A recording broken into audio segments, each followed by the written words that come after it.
Rais wa Muungano wa Visiwa vya Komoro. Mheshimiwa Rais, karibu.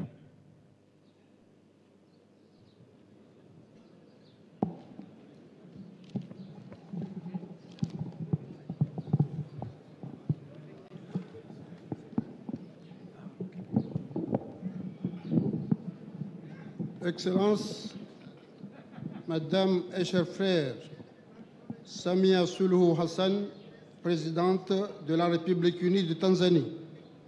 Mheshimiwa Mama Samia Suluhu Hassan, Rais wa Jamhuri ya Muungano ya Tanzania. Excellences, Mesdames et Messieurs, les chefs d'État et chefs de gouvernement. Waheshimiwa viongozi wa nchi na serikali. Honorable assistance à vos rangs et qualités, assalamu alaikum wa rahmatullahi wa barakatuh. Waheshimiwa wote mliopo hapa, wassalamu alaikum wa rahmatullahi wa barakatuh. Au nom de l'Union des Comores, de son gouvernement et de son peuple, kwa niaba ya Jamhuri ya Visiwa vya Komoro, serikali yake na wananchi wake, j'adresse mes condoléances attristées à notre sœur Madame Samia Suluhu Hassan, présidente de la République unie de Tanzanie. Ninaomba kutoa rambirambi zilizogubikwa na masikitiko na simanzi kwa dada yangu Mheshimiwa Samia Suluhu Hassan, Rais wa Jamhuri ya Muungano au gouvernement ya Tanzania, et peuple tanzanien, et plus particulièrement à la famille du défunt président John Magufuli, et je leur exprime notre sympathie et notre soutien. Pamoja na kwa serikali ya Tanzania, wananchi wa Tanzania, na kwa njia pekee familia ya hayati Dkt. John Pombe Magufuli.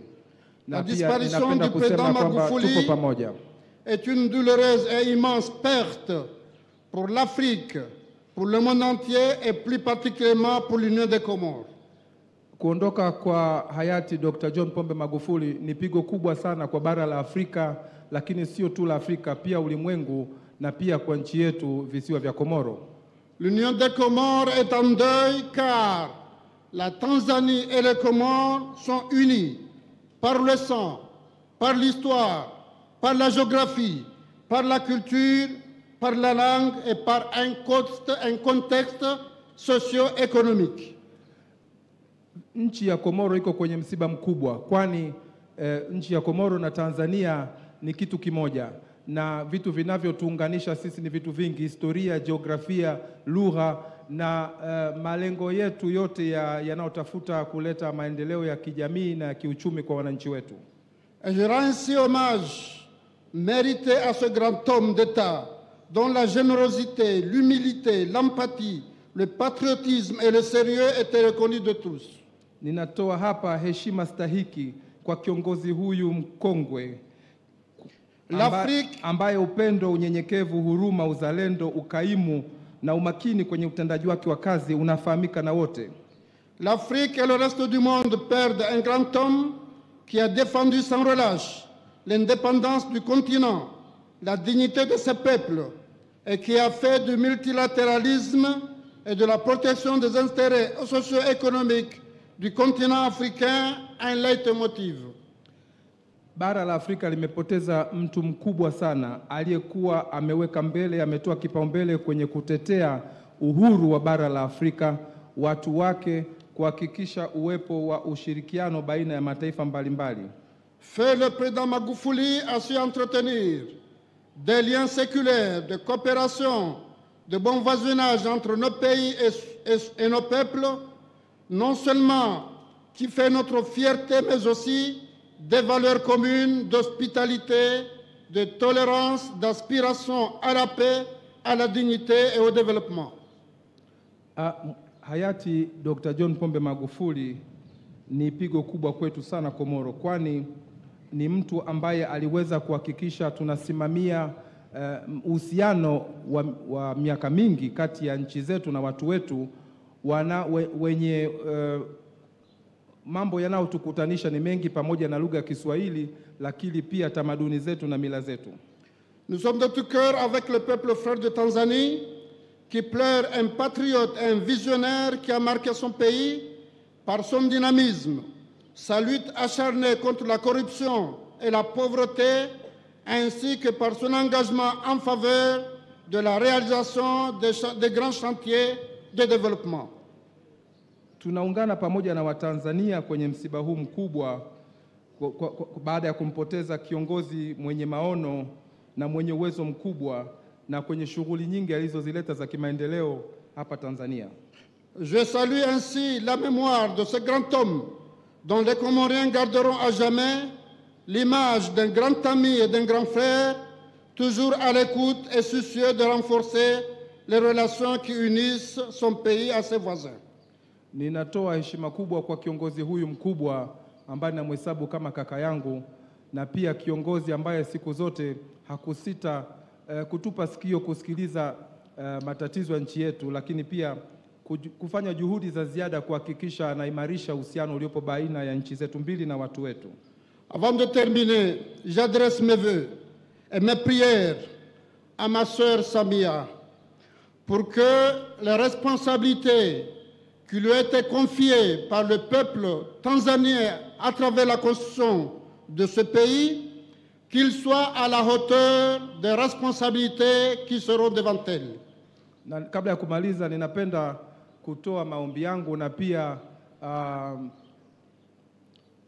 tuseme matumaini yangu kwamba mamlaka aliyopata dada yangu Mheshimiwa Rais wa Jamhuri ya Muungano wa Tanzania ataweza kuyasimamia na kutimiza matakwa ya wananchi wa Tanzania. J'espère qu'elle soit la vraie héritière du président Magufuli dans ses convictions, dans ses réalisations pour le maintien d'une Tanzanie comme toujours modèle de paix, de stabilité et de développement socio-économique. Na ninatamani kweli na ninatumaini atakuwa ni mrithi wa kweli wa hayati Dr. John Pombe Magufuli na kuimarisha amani kuleta maendeleo kwenye kanda yetu ya Afrika. Que l'âme de notre frère Magufuli repose en paix à son tombe. Roho ya ndugu yetu Dr. John Pombe Magufuli ipumzike kwa amani. Asanteni.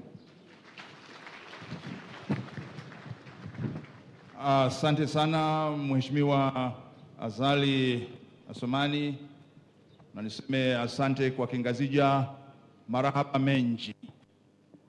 Sasa nimkaribishe Mheshimiwa Dr. Lazarus McCarthy Chakwera, Rais wa Jamhuri ya Malawi. Mheshimiwa Rais Chakwera.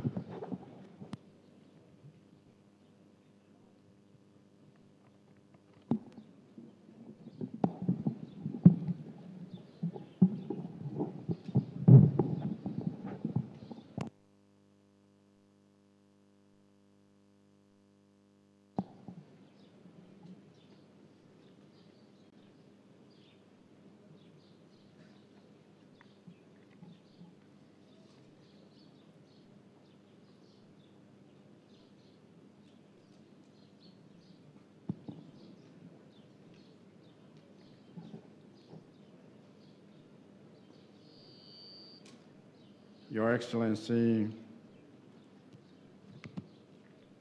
Madam Samia Suluhu Hassan, Mheshimiwa Mama Samia Suluhu Hassan, President of the Republic of Tanzania, Raisi wa Jamhuri ya Muungano wa Tanzania, the First Gentleman, and all Tanzanian government officials and citizens present here and all over the world.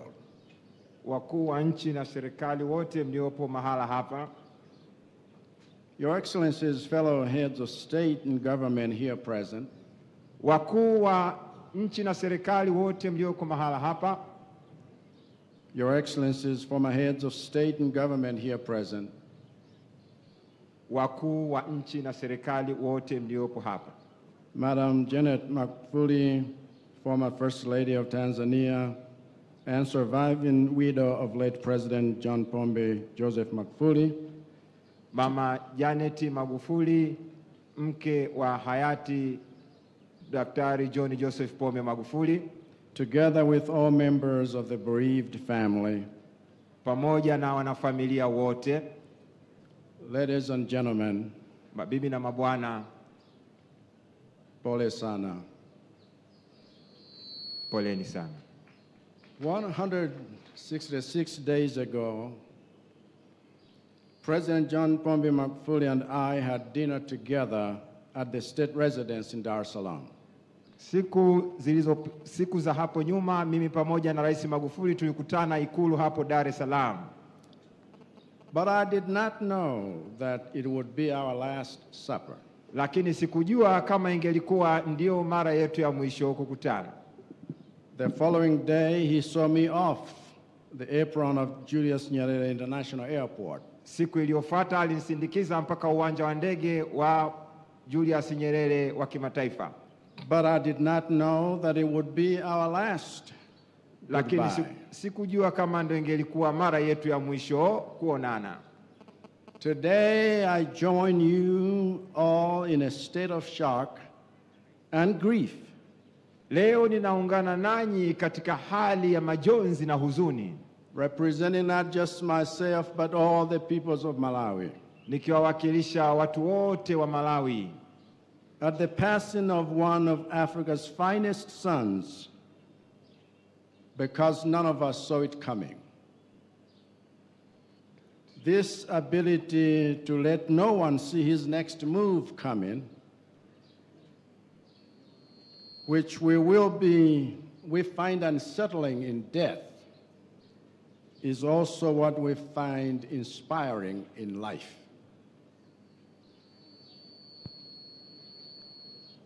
When they said laziness and sloth in public service cannot be cured, they did not see Magufuli coming.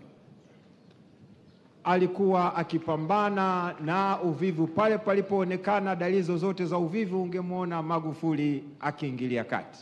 When they said the cartels of corruption strangling Africa's governments cannot be defeated, they did not see Magufuli coming.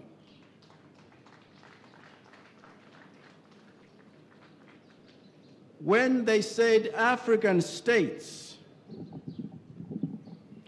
cannot become middle-income economies within a single presidential term, they didn't see Magufuli coming. Na watu walipokuwa wakisema Afrika haiwezi kufikia uchumi wa kati, wakashuhudia kwamba ndani ya kipindi cha miaka mitano tu nchi inafikia uchumi wa kati.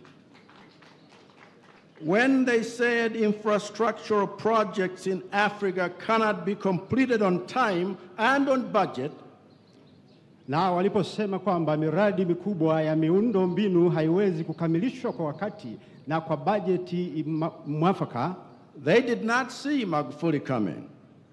Hawakumuona Magufuli kwamba anaweza kulifanya hilo. When they said the only way to pursue our development, na waliposema njia pekee ya kufikia maendeleo yetu is to follow failed prescriptions of foreign financial institutions, kwamba ni lazima tufuate maelekezo ya taasisi za kimataifa ambayo maelekezo yenyewe yameshindwa, that have left Africa more impoverished and in debt than they found it.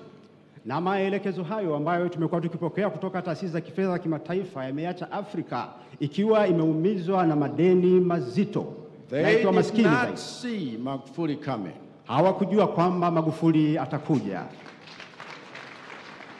To us, who had the privilege of knowing the unpredictable Magufuli, na kwetu sisi ambao tulipata fursa ya kumuona huyu Rais Magufuli ambaye hakuweza kutabirika, the example of his life of service shall never be a launching, shall ever forever be a launching pad of our own. Na maisha yake ya utumishi wa mfano itabaki kwenye kumbukumbu yetu. To us who have the honor of going through this world as Africans, na sisi ambao tumekuwa na heshima ya kuishi hapa ulimwenguni kama Waafrika, Magufuli's love of country shall forever be a light on that pilgrimage. Mapenzi ya Rais Magufuli kwa nchi yake itakuwa ndio mwanga katika safari yetu kama Waafrika. To us who have been entrusted with governing the nations of our beautiful and rich continent, Nasi tuliopewa bahati ya kupewa dhamana ya kuendesha mataifa yetu katika bara hili tajiri. Magufuli's leadership shall forever move us out of complacency. Na uongozi wa Magufuli na mfano wake utaendelea kutuweka na kutuondolea uzembe. It is right for us to hold him in this regard. Ni vyema kwetu kumchukulia Mheshimiwa Magufuli katika mwelekeo huu. John Pombe Joseph Magufuli was not just an icon. Mheshimiwa John Pombe Magufuli hakuwa tu nyota, He was a hero. alikuwa ni shujaa.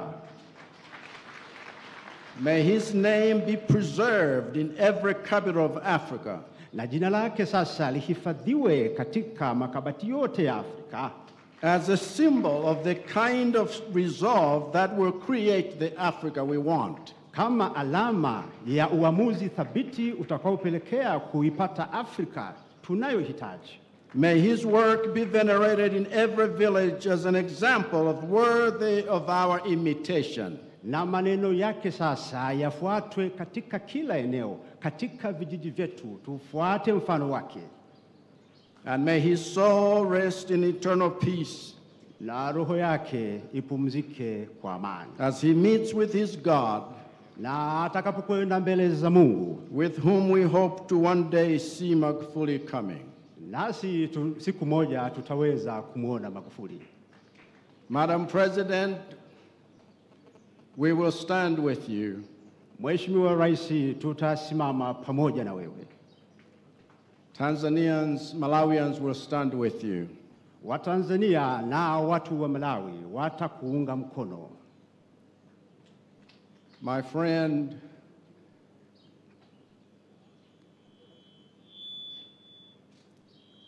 kwaheri ndugu yangu. Rafiki yangu, kwaheri ndugu yangu. My deepest condolences to you all.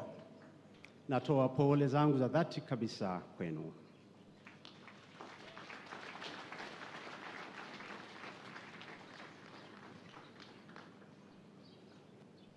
Asante sana Mheshimiwa Dr.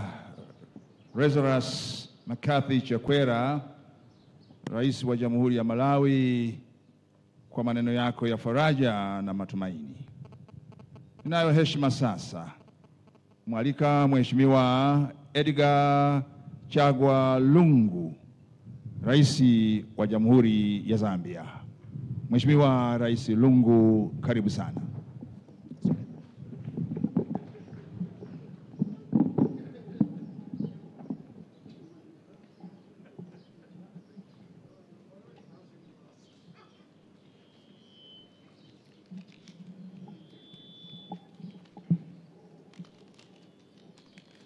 Your Excellency, Mrs. Samia Suluhu Hassan, President of the Republic, United Republic of Tanzania. Mheshimiwa Samia Suluhu Hassan, Rais wa Jamhuri ya Muungano wa Tanzania.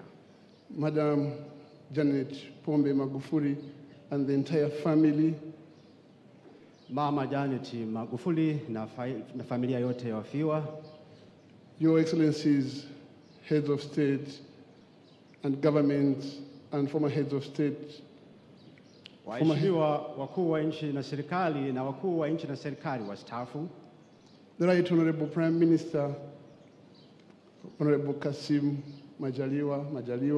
Mheshimiwa Waziri Mkuu Kassim Majaliwa. Honorable Excellencies, Your Excellencies, Ambassadors and High Commissioners accredited to the United Republic of Tanzania. Waheshimiwa mabalozi mnaowakilisha nchi zenu nchini Tanzania. Senior government officials. Viongozi wakuu wa serikali. Fellow mourners. Ndugu waombolezaji wenzangu.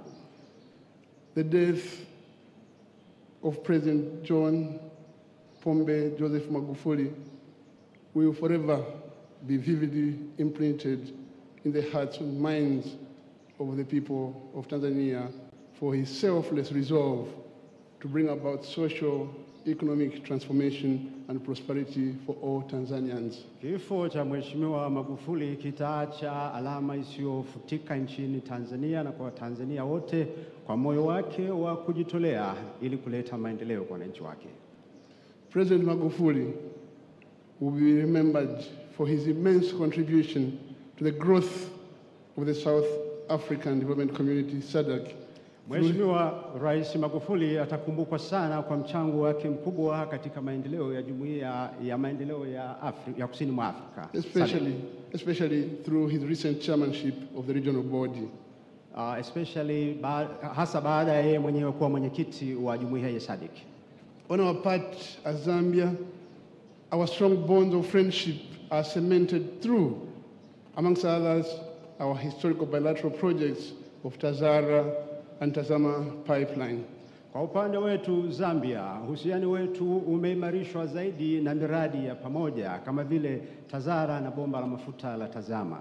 As such, when President Magufuli hosted me graciously to a successful state visit in November 2016, we reaffirmed our commitment to transform these projects for improved trade, not only between our two countries, but for the entire mwaka 2016 Oktoba tulipozindua kituo cha huduma za pamoja mpakani pale na Konde. During this occasion, what I remember most is President Magufuli's enchanting personality and how he mesmerized residents on both sides of the border when he addressed them. Na nalokumbuka ni ule moyo wake wa kuhamasisha watu wakati alipoongea na watu wa pande mbili kwenye mpaka wa Tanzania na mpaka wa Zambia. He was forthright, fearless, and most of all, transformation. Na alikuwa ni mtu ambaye amenyoka kabisa na kwenda moja kwa moja, mtu asiye na hofu, lakini mtu wa mageuzi, mwana mageuzi. Apart from being transformational, to me, he was not just a counterpart. John Pombe Magufuli was a friend of mine, and I will dearly miss him. Na kwangu mimi binafsi, sio tu alikuwa mtu mwana mageuzi, lakini alikuwa ni rafiki yangu wa karibu. Kwa hiyo nitamkosa sana. As we mourn our departed President John Pombe Magufuli, our thoughts and prayers are with the bereaved family and with you all, the people of the United Republic of Tanzania. Na wakati tukiendelea kuomboleza kwa ajili ya ndugu yetu aliondoka, mawazo yetu na maombi yetu yanaelekea kwenu wa Tanzania na kwa familia ya wafiwa. May our condolences bring you comfort, but more so, may our prayers to the Almighty God grant you strength and ease the pain of this great loss. Na tunaomba rambirambi zetu hizi ziwape faraja, na pia ni maombi yetu kwamba Mwenyezi Mungu awasaidie kupunguza maumivu na uzito wa majonzi mlionayo. Rest well, grandson of Africa. You have run your race well, and we pray for your soul to rest in eternal peace in the loving arms of our Creator, God Almighty. Pumzike vyema ewe mwana wa Afrika. Umepigana vita vilivyo vyema, mwendo wako umemaliza, nasi tutaendelea kukuombea. Mheshimiwa John Pombe Joseph Magufuli alikuwa rafiki yangu sana, na hii inaniuma sana sana. Naomba Mungu amweke mahali pema peponi. Amen.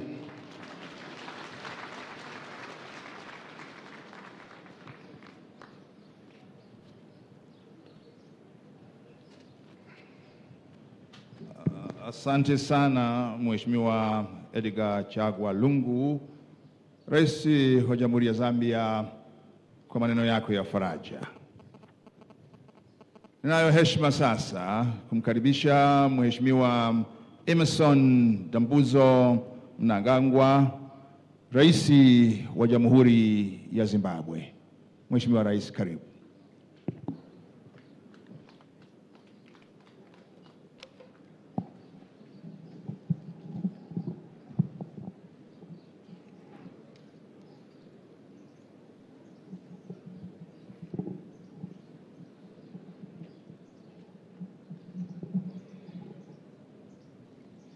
Your Excellency Samia Suluhu Hassan, President of the United Republic of Tanzania, and the First Gentleman.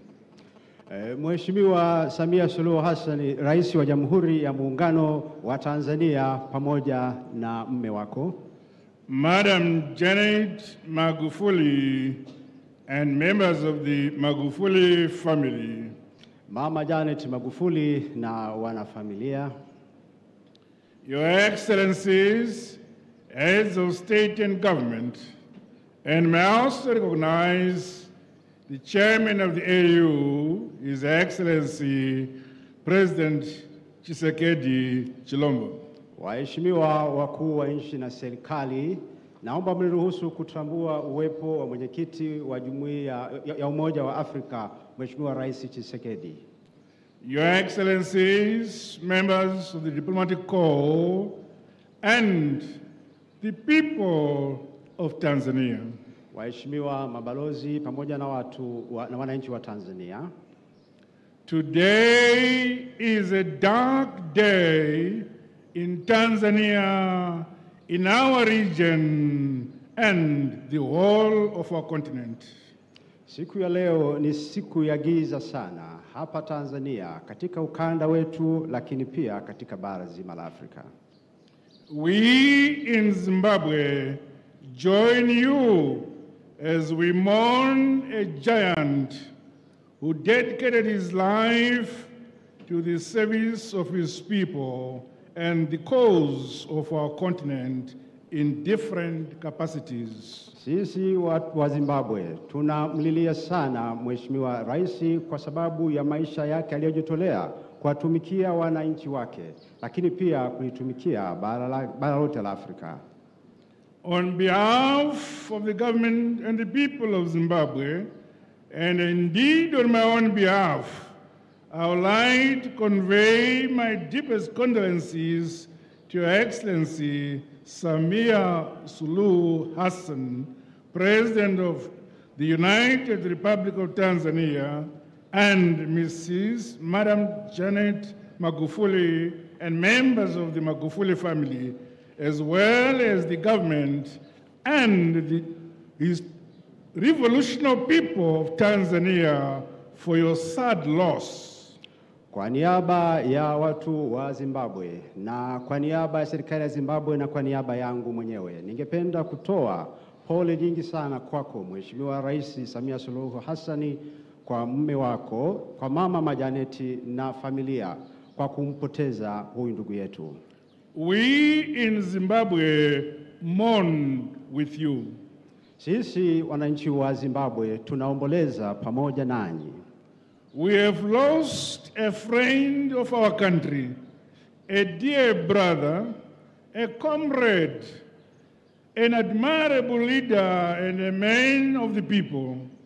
May you take comfort and solace in the awareness that our thoughts and prayers are with you, the people of Tanzania. Tumempoteza ndugu yetu, kaka yetu, kamaradi wetu, na tunaomba mpate faraja kwamba mawazo yetu na maombi yetu yanaelekezwa kwenu. Your Excellencies and fellow mourners, the late President John Pombe Joseph Magufuli established a reputation as a man of action in order to hasten the pace of development for Tanzania. Waheshimiwa viongozi, ndugu waombolezaji wenzangu, Mheshimiwa Rais Magufuli alijenga heshima ya kuwa ni mtu wa vitendo ambaye alikuwa tayari kwa ajili ya kuharakisha maendeleo ya Tanzania. He was a true Pan-African who believed in the need for Africa to increase economic cooperation and trade for the benefit of our peoples. He was a leader who led from the front, who was passionate about the welfare of his people and the development and prosperity of Africa as a whole. Alikuwa ni mwanamajumui wa Afrika ambaye aliamini kwamba Afrika lazima ifanye biashara na ili kujiendeleza kiuchumi. Zimbabwe was inspired upon learning that Tanzania had attained lower middle income status 5 years ahead of target. Na Zimbabwe ilifurahi sana kusikia kwamba Tanzania imeufikia uchumi wa kati miaka 5 kabla ya wakati uliopangwa.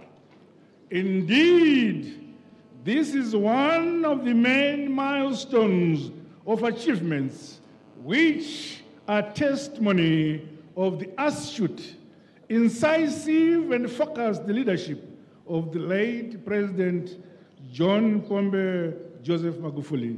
Kwa hakika haya ni maendeleo makubwa na ni alama kubwa ya mipango na maendeleo ambayo Mheshimiwa Rais Magufuli aliyafanya kwa ajili ya kuharakisha mabadiliko ya kiuchumi nchini mwake.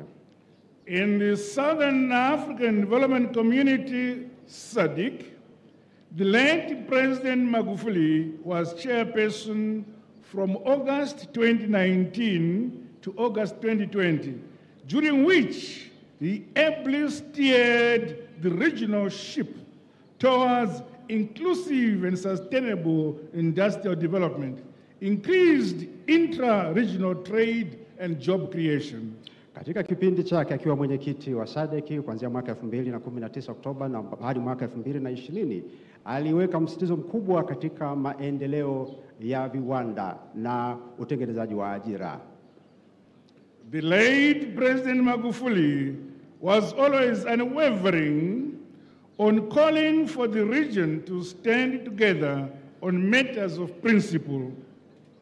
Mheshimiwa Rais alihamasisha sana viongozi wa jumuiya ya SADC kusimama pamoja na kusimamia misingi ya uongozi.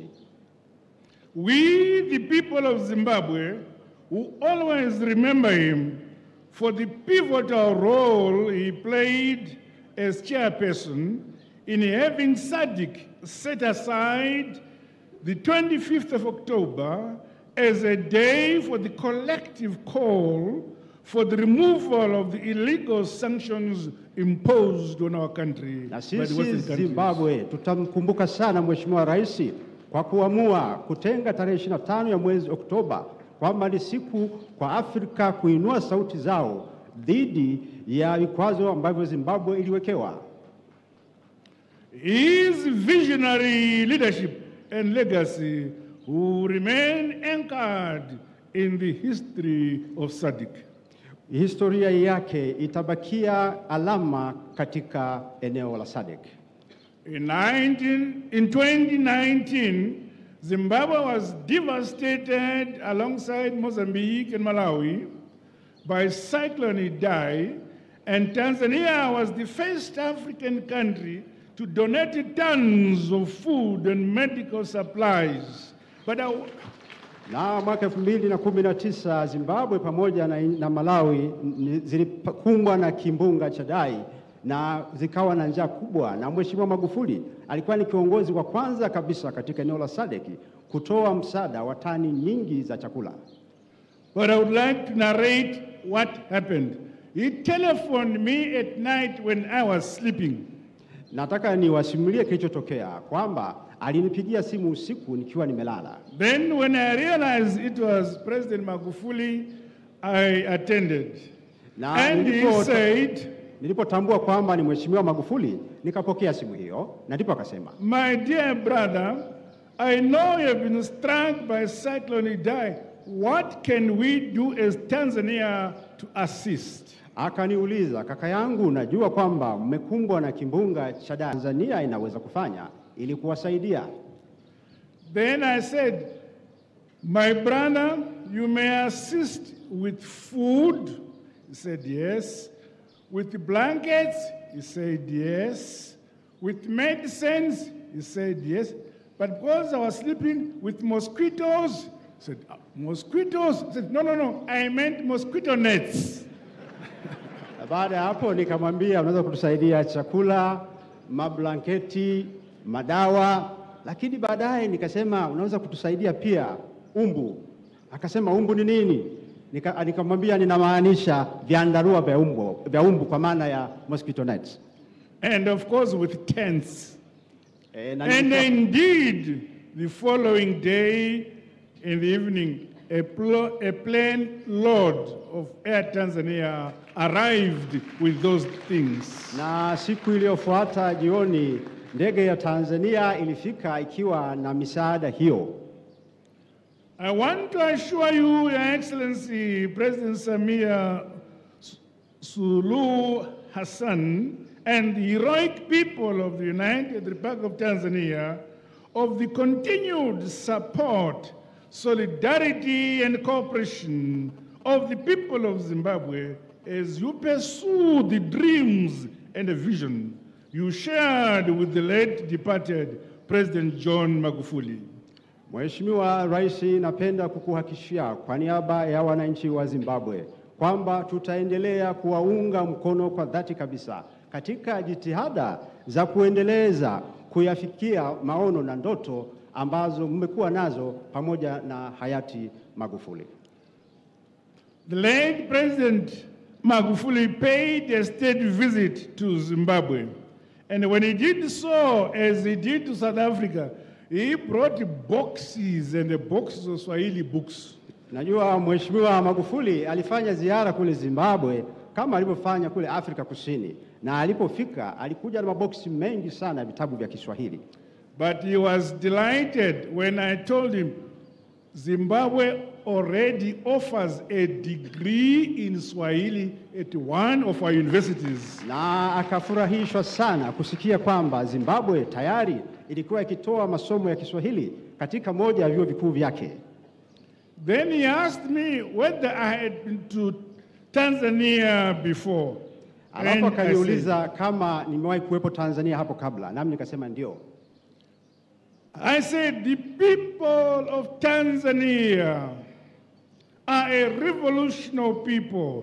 They gave birth to the independence of the Republic of Zimbabwe. Nikasema wananchi wa Tanzania ni wananchi wa kimapinduzi kabisa, kwani walileta ukombozi kwa taifa la Zimbabwe.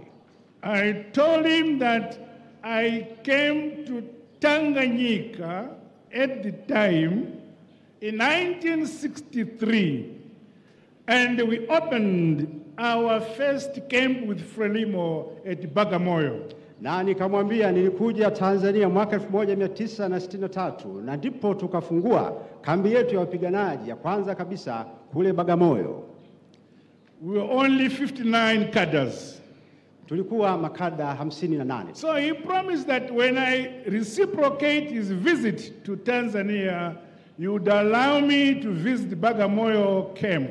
Na akaniahidi kwamba nitakapofanya ziara rasmi hapa Tanzania atanipa fursa ya kutembelea kambi ya Bagamoyo. I'm happy to say to you, the people of Tanzania, when I came over, he did facilitate, and I was taken to Bagamoyo camp, where I then donated $60,000.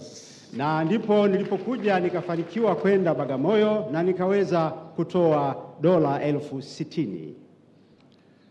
May his soul rest in eternal peace. God bless Tanzania. God bless you all. Asante sana. Roho yake ipumzike katika amani ya milele. Mungu bariki Tanzania. Mungu ibariki roho yake. Asanteni sana. Asante sana Mheshimiwa Emmerson Dambuzo Mnangagwa, Rais wa Jamhuri ya Zimbabwe. Waita hako. Sasa nimkaribishe Mheshimiwa Prosper Bazombana, Makamu wa Rais wa Jamhuri ya Burundi. Karibu.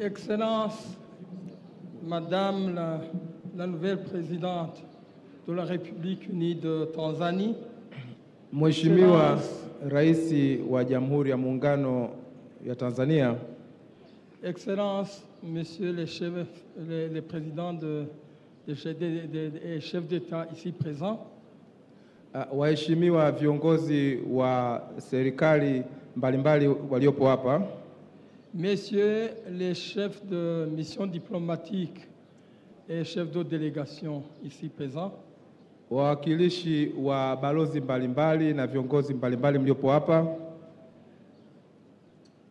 je me permets d'abord par glorifier le nom du Seigneur qui a fait que nous soyons ici en toute quiétude pour pouvoir participer à ces cérémonies funèbres en mémoire de son Excellence, Monsieur le Président de la République défunt, John Pombe Magufuli. Kabla kuendelea, naomba kwanza nitukuze jina la Bwana kwa kutuwezesha kufika hapa kwa ajili ya kuomboleza kifo cha Mheshimiwa Hayati Dkt. John Pombe Magufuli. Excellence, Madame la Présidente. Mheshimiwa Rais wa Jamhuri ya Muungano ya Tanzania, nous poursuivons notre message en vous transmettant les salutations les meilleures de votre homologue, le général-major Évariste Ndayishimiye, chef d'État du Burundi, qui m'a fait l'honneur de représenter dans ces assises. Ninaomba kwanza nifikishe salamu za kiongozi wetu General Ndayishimiye, rais wa Burundi, aliyenipa heshima kubwa ya kumwakilisha hapa. Les autres l'ont déjà signifié, nous sommes en douleur extrême. Walionitangulia wameyasema, tupo kwenye majonzi mazito. La Tanzanie vient de perdre son chef d'État. Tanzania imepoteza rais wake.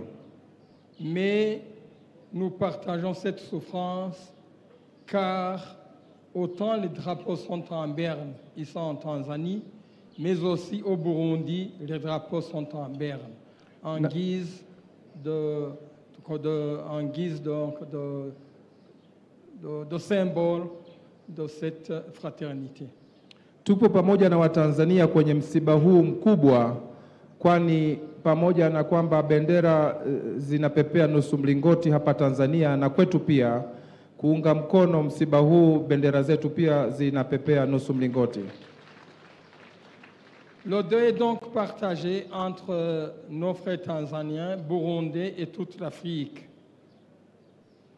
Na ni kiongozi ambaye alikuwa ni kiongozi wetu sisi wote, wa Tanzania, Warundi na Afrika kwa ujumla.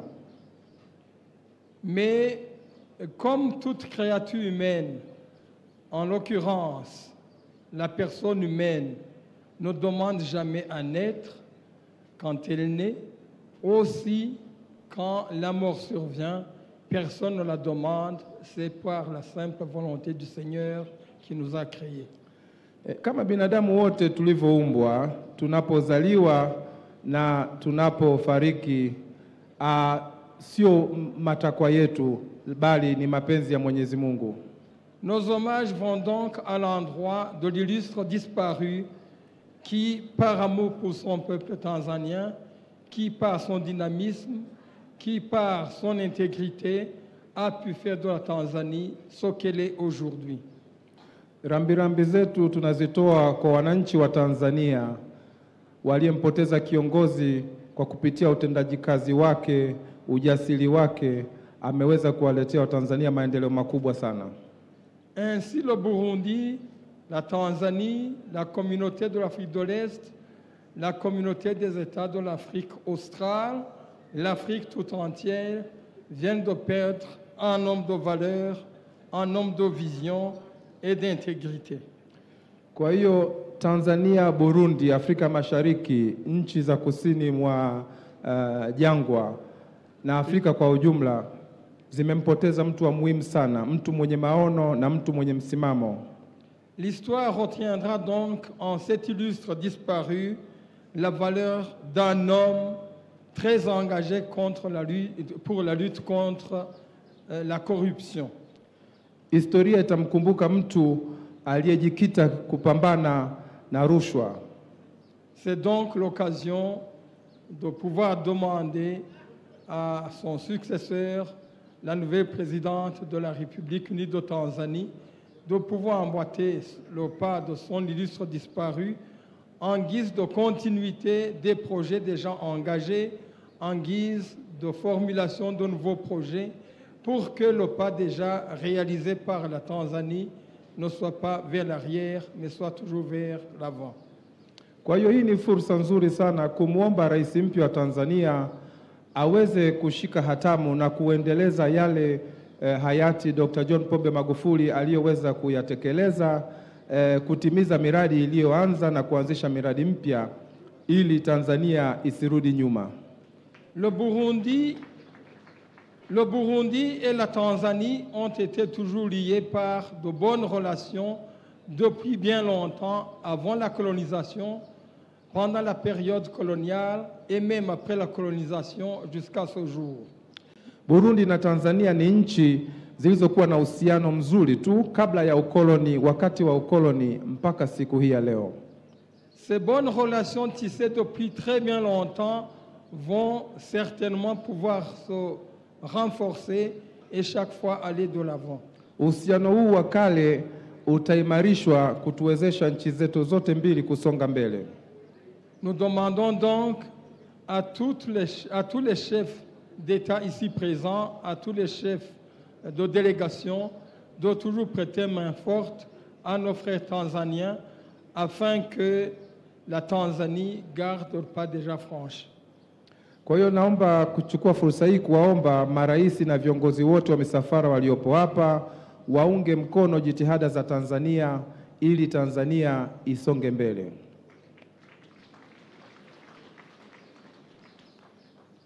Your Excellency, Tanzania and Africa have just lost a great personality who inspired confidence, a great fervent of humanitarian and Pan-Africanist law. We wish him to be welcomed to God, whom he always served for all the time he spent on the earth.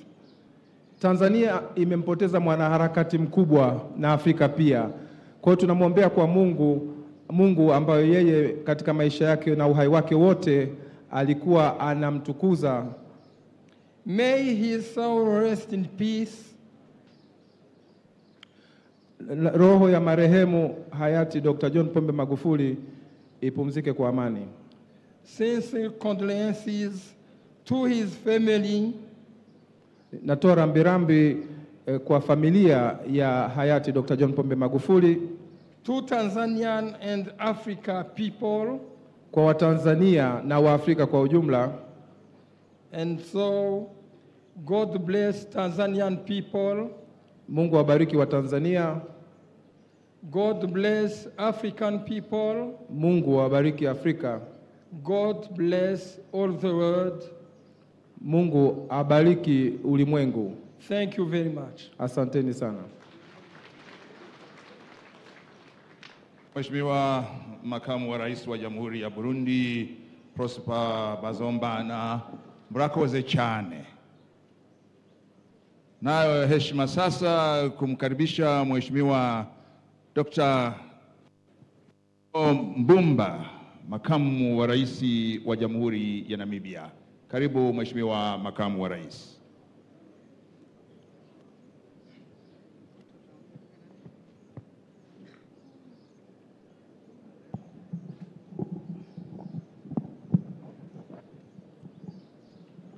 Your Excellency, Madam Samia Suluhu Hassan, President of the United Republic of Tanzania. Mheshimiwa Samia Suluhu Hassan, Rais wa Jamhuri ya Muungano wa Tanzania. Your Excellencies, Heads of States and Governments. Waheshimiwa wakuu wa nchi na serikali. Your Excellency, former Presidents of the Republic of Tanzania. Waheshimiwa and all Tanzanian leaders. Waheshimiwa marais wastaafu wa Jamhuri ya Muungano wa Tanzania na viongozi wengine wote wa Tanzania. Madam Janet Magufuli and the Magufuli children. Mama Janet Magufuli pamoja na watoto. Let me apologize on behalf of my president who could not be here this morning. That was his wish. Naomba niombe radhi kwa niaba ya rais wangu ambaye hajaweza kufika hapa na alikuwa amependa kuwepo hapa. Namibia celebrated her 31st independence anniversary yesterday. Na kulikuwa na siku ya uhuru ya uhuru nchini jana. And to the head of state, your brother was too busy yesterday to wake up today at 3 o'clock to be here at 7. That's why he ended up sending his vice president and the deputy prime minister, who is also Minister of International Relations and Cooperations. Na ndio maana akaamua kwamba aweze kumtuma makamu wake wa rais na pia na naibu waziri mkuu. Tanzania is a unique country in Africa. Tanzania ni nchi ya kipekee kabisa katika Afrika. It is the grandfather or grandmother or grand uncle of African independence. Ni bibi, ni babu na wa uhuru wa Afrika. Any Southern African leader who cannot claim his connection to Tanzania, kiongozi yoyote wa kusini mwa Afrika, he cannot claim that he belongs to the generation that fought and won independence. Kama kutotokea kiongozi yoyote ambaye hawezi kuona muunganiko uliopo kati ya mataifa ya kusini mwa Afrika na Tanzania, huyo atakuwa ni kiongozi wa ajabu kabisa. We have to apologize to you Tanzanians because we always claim your country. Itabidi tuombe radhi kwenu kwa sababu tumekuwa tukiitaja Tanzania mara zote. You are generous people. You give us your land to train. You give us your water. You give us your advice and tell us how to lead. Thank you very much. Mmetusaidia sana kutoa mafunzo kwa watu wetu. Mmetusaidia sana kutoa chakula na kutupa ushauri. Tunawashukuruni sana. Even today, we are monopolizing this memorial service. Hata leo tumejimilikisha kabisa hii shughuli. The chairperson of the African Union has spoken on behalf of us all, but we still want to speak. Kwa sababu mwenyekiti wa Umoja wa Afrika amezungumza kwa niaba yetu sote, lakini bado tunaongea. Spoke on behalf of us, but we still want to speak. Vile vile mwenyekiti wa SADC alizungumza kwa niaba yetu sote, lakini tunaendelea kuongea. So let me behave like a vice president and not speak like a head of state. Let me remember two things about His Excellency late John Pombe Magufuli. Naomba nitaje mambo machache kuhusu Mheshimiwa John Pombe Joseph Magufuli. Tanzania succeeded Namibia as chairperson of SADC. Na kama mwenyekiti wa SADC. And it's the first time Namibia was leading Tanzania. The first time Namibia chaired something and Tanzania followed. And we're proud of that for the first time. And when His Excellency President Magufuli came to Namibia, when he became the chair, I had the honor to take him to our meat packing company, Meat Co. And he showed that he's a man who has energy, who has determination, who has speed, but he has one thing he does not have is time to waste. That was not part of his things. When we went there, they wanted to put up a show. This is how things are done, how they are packed, how they are processed. He held my hand and said, Vice President, let's go and see how things are done. I am not interested in this show and paperwork. He also opened the embassy for the first time. There is an embassy of the United Republic of Tanzania in Windhoek right now. So when you come there, you will not get lost. On the issue of Swahili, Na kuhusu swala la Kiswahili, we are all in agreement. sote tunakubaliana kabisa. One of my president's call to his people is always to say, we want to move in the same direction. We want to harambee. Na wito wa rais umekuwa siku zote ni lazima twende kwa pamoja. So it will be done. Kwa hiyo ni lazima Kiswahili kiweze kufundishwa. At last, let us agree. Mwisho tukubaliane, Late John Magufuli was an all-African fighter and all-African leader. Mheshimiwa Rais Magufuli alikuwa ni mpiganaji wa Afrika na kiongozi wa Afrika yote. Therefore, on behalf of my president and on behalf of the government and people of Namibia, let me say, may the brave and courageous soul of John Pombe Joseph Magufuli rest in eternal peace. Na kwa niaba ya watu wa Namibia na kwa niaba yangu mwenyewe niseme tu, roho ya shujaa huyu John Pombe Magufuli ipumzike kwa amani.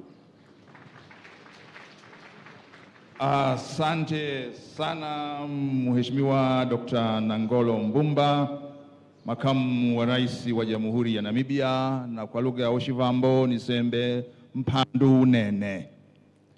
Sasa na heshima kumkaribisha Dr. Edward Ngirente, Waziri Mkuu wa Jamhuri ya Rwanda. Karibu.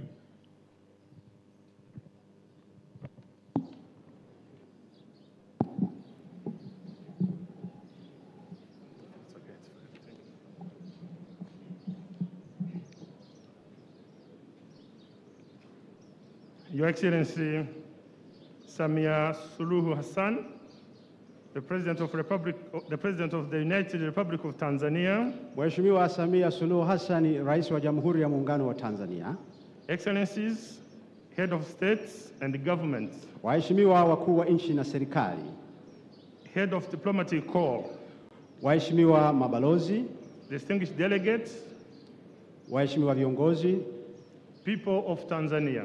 wananchi wa Tanzania.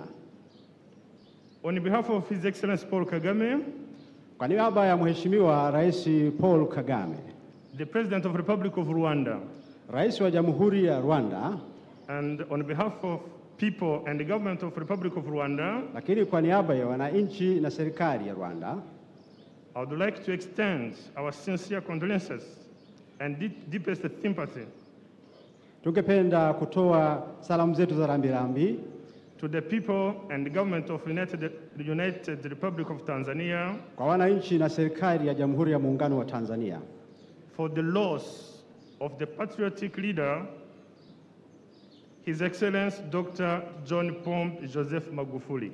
Kwa kumpoteza kiongozi mzalendo kabisa Mheshimiwa John Pombe Magufuli.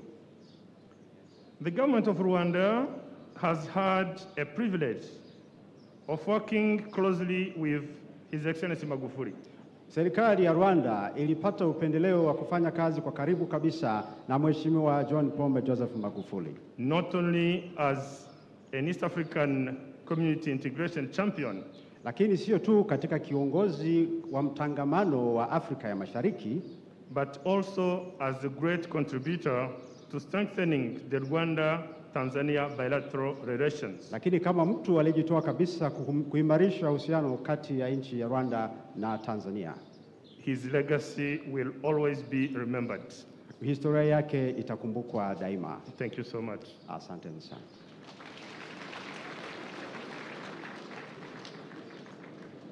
Mheshimiwa Waziri Mkuu wa Jamhuri ya Rwanda, Dr. Eduardo Ngirente, murakoze chana. Sasa tumemaliza salamu za viongozi kutoka nje, na kwa upande wa hapa nyumbani tuwe radhi wale ambao mlikuwa wameorodheshwa katika ratiba kwa sababu ya na bado tuna fursa nyingine tutakapokuwa Chato kwa kadri hali itakavyoruhusu. Hata hivyo, niwakaribishe wawili kwa salamu fupi na kweli fupi na ziwe fupi. Kwanza kabisa, msajili wa vyama vya siasa Judge Francis Mutungi, kwa niaba ya vyama vyote vya siasa.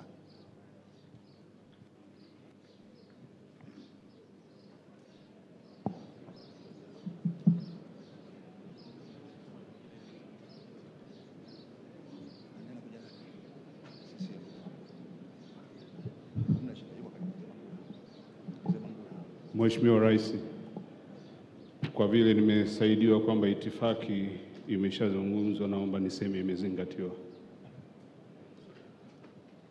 Mama Janet Magufuli pamoja na familia, nafikiri muda huu ni muda wa kuwapa moyo na kuwapa nguvu katika swala hili zito la majonzi. Nimeona nianze na familia kwa maneno nitakayokuja kuyasema, kwa sababu majirani zetu wameongea yote ambayo sisi wenyeji tungestahili kuyaongea.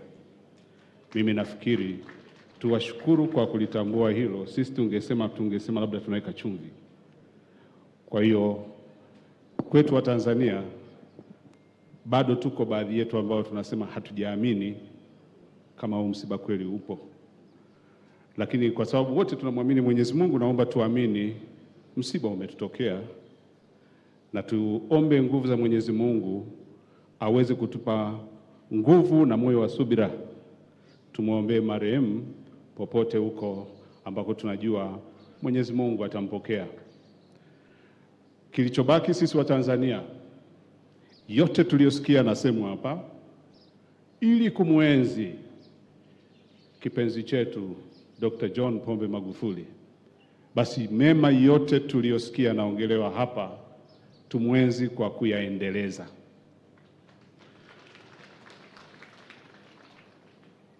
Ni wakati mgumu pia. Mama yetu Mama Samia Suluhu kachukua kinjiti katika kipindi cha majonzi. Naamini ni wachache sana ambao wamepata fursa ya kumwambia hongera.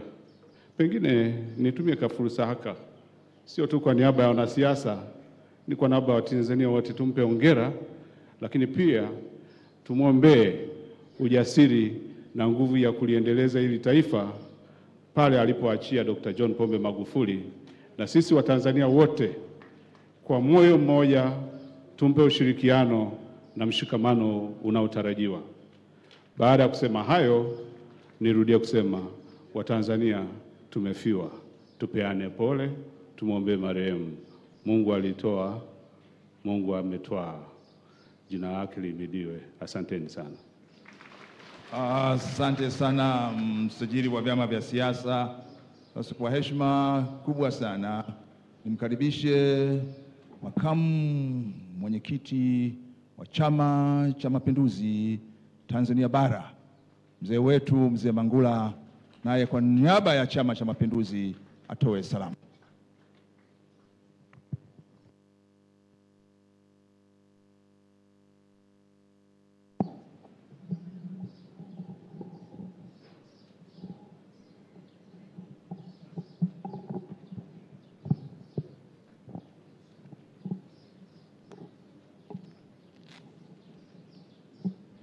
Mheshimiwa Samia Suluhu Hassan,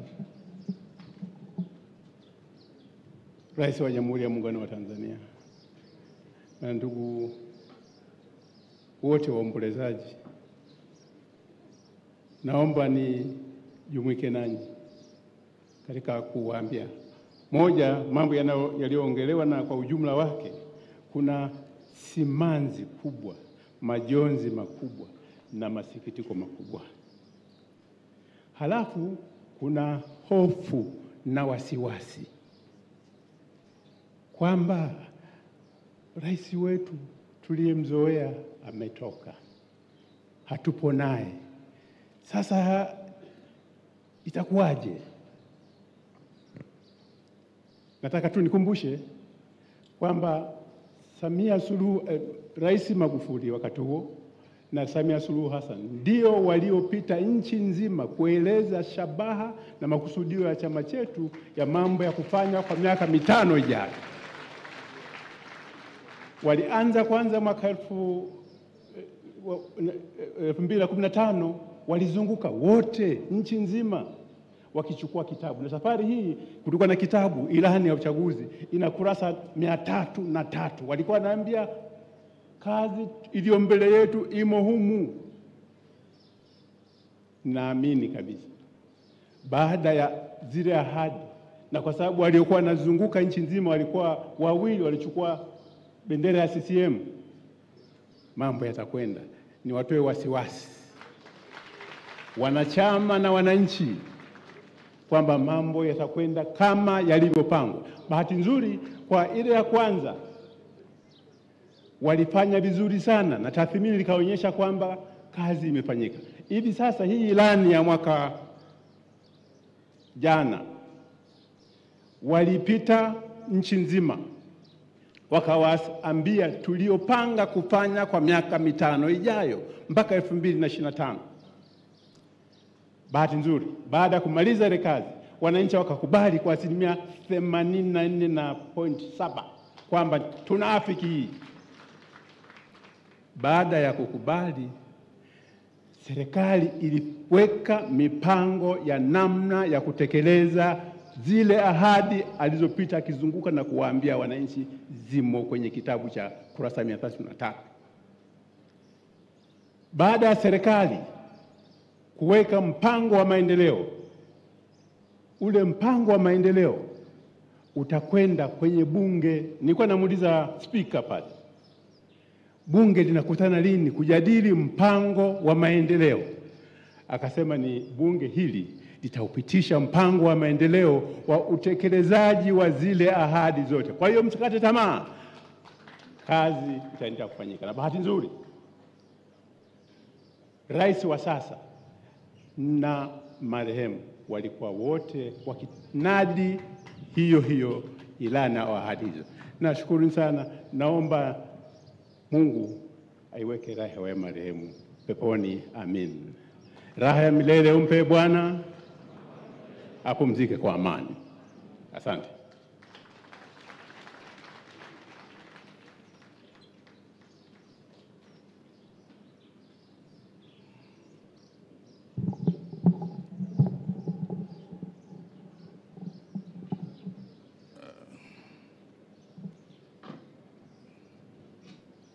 Mheshimiwa Rais, ukiondoa jukwaa hili kuu, naomba wengine msimame kidogo alafu mkae tena. Naomba tusimame lakini jukwaa hili wakae. Simame kidogo. Kae. Mheshimiwa Rais, nyinyi mkae. Nyinyi mkae. Nyinyi mkae. Jana ameomba usianze kuongea kabla hajafika. Ndio maana nimeomba wasimame kidogo wakae, anakuja taratibu. Lakini nichukue fursa hii kumshukuru sana Mheshimiwa Dkt. Hussein Ali Mwinyi, Rais wa Zanzibar na mwenyekiti wa Baraza la Mapinduzi, kwa uungwana na ukarimu wake mkubwa, na nimepokea maelekezo yako, na wajibu wangu ni kuyatii na kuyatekeleza, kwamba hotuba yako ambayo ulikuwa uitoe leo utaitoa Zanzibar kesho.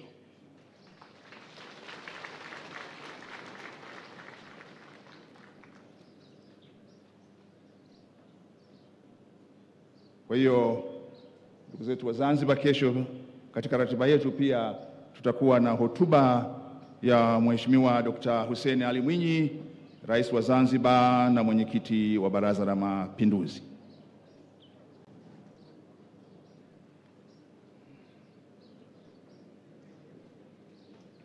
Mheshimiwa Rais, tangu ulipotangaza kifo cha hayati Dr. John Pombe Joseph Magufuli, usiku ule wa saa 5 ukiwa Tanga, wa Tanzania tumegubikwa na simanzi kubwa na huzuni isiyostahimilika, maana mtima wetu umeumizwa sana. Mitima ya Watanzania imeumia.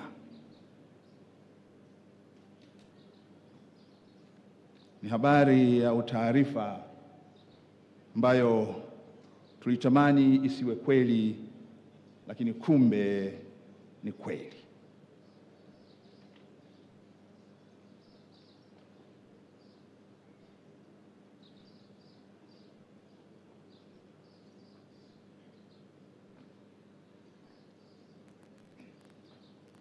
Mheshimiwa Rais, ukiwa kiongozi wetu mkuu wa nchi yetu na amiri jeshi mkuu, na leo katika msiba huu mfariji wa taifa letu, kwa unyenyekevu mkubwa naomba kuchukua fursa hii kukaribisha Mheshimiwa Rais kupitia kaumu hii uzungumze na Watanzania wote na kuwapa faraja na matumaini raia wako wanaokupenda na kukuombea katika nafasi, heshima ambayo Mwenyezi Mungu mwenyewe kabla hujatungwa mimba alijua. Mheshimiwa Rais, kwa heshima na taadhima, karibu uzungumze na raia wako, wageni wako na watu wote. Mheshimiwa Rais, karibu.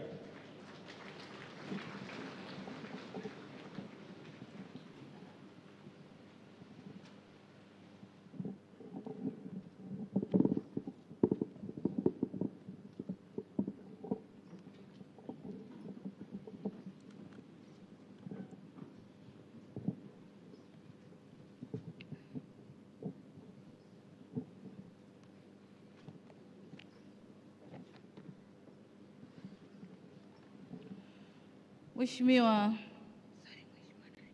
Mama Janet Magufuli pamoja na wanafamilia ya marehemu Rais Dr. John Pombe Magufuli, Mheshimiwa Dr. Hussein Ali Mwinyi, Rais wa Zanzibar na mwenyekiti wa Baraza la Mapinduzi, waheshimiwa marais wastaafu wa Jamhuri ya Muungano wa Tanzania, Mzee Ali Hassan Mwinyi na Mzee Jakaya Mrisho Kikwete, waheshimiwa marais wastaafu wa Serikali ya Mapinduzi Zanzibar, Mzee Amani Karume na Mheshimiwa Ali Shein, waheshimiwa kaka zangu viongozi wakuu wa nchi na serikali mliokuja kutupa pole na kuungana nasi leo, pamoja na wawakilishi wote waliowakilisha marais wao hapa, wakuu wa taasisi mbalimbali za jumuiya za kikanda na kimataifa, Mheshimiwa Kassim Majaliwa, Waziri Mkuu wa Jamhuri ya Muungano wa Tanzania, Mheshimiwa Othman Masudi, Makamu wa Kwanza wa Rais wa Serikali ya Mapinduzi Zanzibar, Mheshimiwa Hemed Suleiman Abdallah, Makamu wa Pili wa Serikali ya Mapinduzi Zanzibar, waheshimiwa mawaziri wakuu wastaafu, waheshimiwa Spika wa Jamhuri ya Muungano wa Tanzania na Spika wa Baraza la Wawakilishi Zanzibar, waheshimiwa Jaji Mkuu wa Mahakama Kuu ya Tanzania na Jaji Mkuu wa Mahakama Kuu ya Zanzibar, waheshimiwa mawaziri wa Muungano na mawaziri wa Serikali ya Mapinduzi Zanzibar, waheshimiwa viongozi wa chama wakiongozwa na Mheshimiwa Philip Mangula, Makamu Mwenyekiti wa Chama cha Mapinduzi Bara, waheshimiwa Katibu Mkuu Kiongozi, waheshimiwa mabalozi na wakilishi wa mashirika ya kimataifa, ndugu wanahabari na ndugu zangu wananchi na waombelezaji wenzangu, assalamu alaikum. Bwana asifiwe. Waheshimiwa, niungane na walionitangulia kusema kumshukuru Mwenyezi Mungu mwingi wa rehema kwa kutujalia kukutana leo hapa kwenye tukio la kipekee kwenye historia ya taifa letu la kumwaga rasmi mpendwa wetu Rais Magufuli ambaye Mungu amemchukua miongoni mwetu. Ni siku nyingine ngumu katika historia ya nchi yetu. Kwangu ni siku ngumu zaidi. Ilikuwa siku ngumu tarehe 17 nilipotakiwa kutangaza kifo cha rais. Haikuwa rahisi kwangu. Nilihisi nafanya makosa kumtangaza rais wangu amefariki. Lakini nikaambiwa hakuna wa kulitangaza hili isipokuwa wewe. Kwa hiyo nilijipa moyo na nikafanya hivyo. Na leo ni siku ngumu ya pili kwangu. Mbele yangu na mbele yenu pia uko mwili wa hayati mpendwa wetu Rais Dr. John Pombe Magufuli tuliozoea kumuona pale kwenye kiti nilichokaa mimi na kusimama hapa niliposimama mimi leo. Hakika kifo ni fumbo kubwa sana katika maisha ya mwanadamu. Ni kweli kwamba binadamu wote lazima siku moja turudi kwa Muumba wetu. Lakini kifo hiki hatukukitarajia wala kukiwaza kwa wakati huu tulionao. Tupo katika bumbuwazi, tupo katika majonzi na simanzi tele. Ni vigumu sana kukabiliana na ukweli kuwa Rais Magufuli leo hatunaye tena. Ndugu zangu, Mheshimiwa Rais Magufuli, hayati Magufuli, alikuwa kipenzi cha wengi.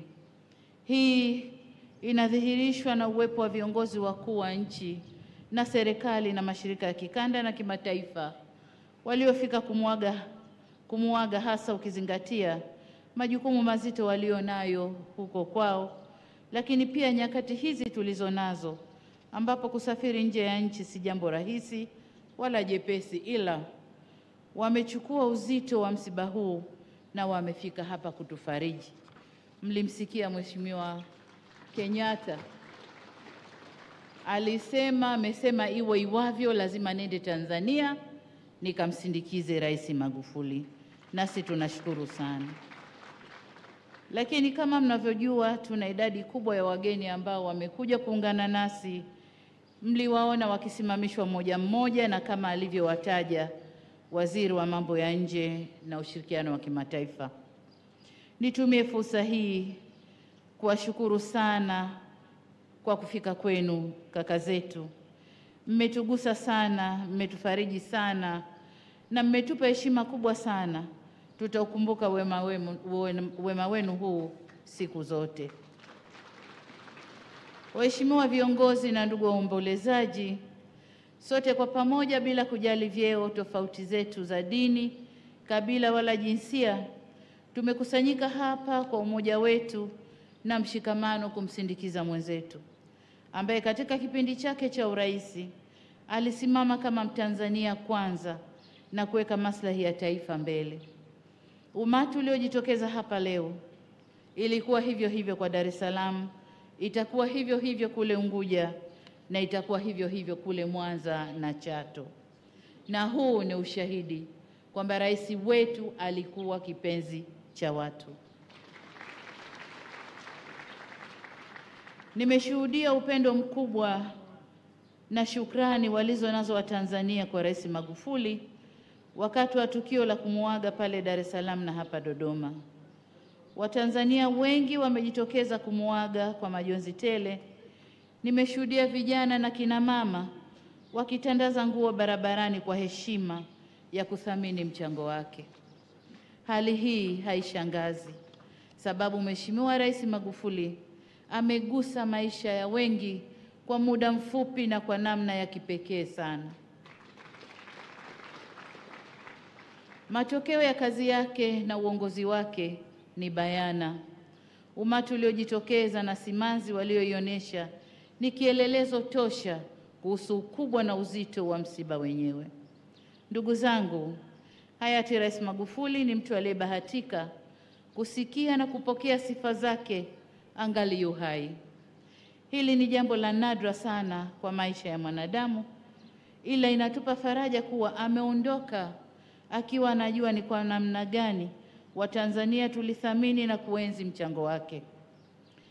na Mungu alimjalia karama ya kujua kwamba tutamkumbuka kwa yote aliyoifanyia nchi hii, maana yeye mwenyewe aliwahi kusema katika moja ya hotuba zake kwamba siku nikifariki mtanikumbuka, na kweli leo na milele tutamkumbuka.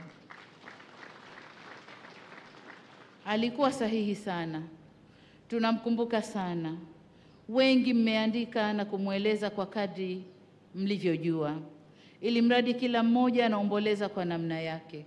Kweli Rais Magufuli, tunakukumbuka sana, na vizazi kwa vizazi vitasimulia habari zako nzuri. Ndugu zangu, naomba mniruhusu na mimi binafsi japo kwa ufupi nimweleze hayati Rais Magufuli kama waziri mwenzangu kwanza, kiongozi wangu, mwalimu na mlezi wangu.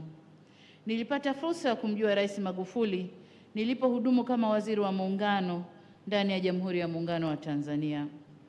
Niliusudu utendaji wake wa namna alikuwa ni mfuatiliaji na msimamizi mzuri wa wizara yake ya ujenzi, na hata alipokuwa uvuvi alibeba jukumu hili kwa uzito uliostahili, na mara nyingi nilivutiwa na namna alivyotoa na kuwasilisha michango yake bungeni na kwenye baraza la mawaziri.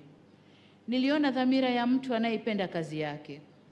Alizijua barabara zote za nchi hii kwa majina, urefu na fedha zilizotumika kuzijenga.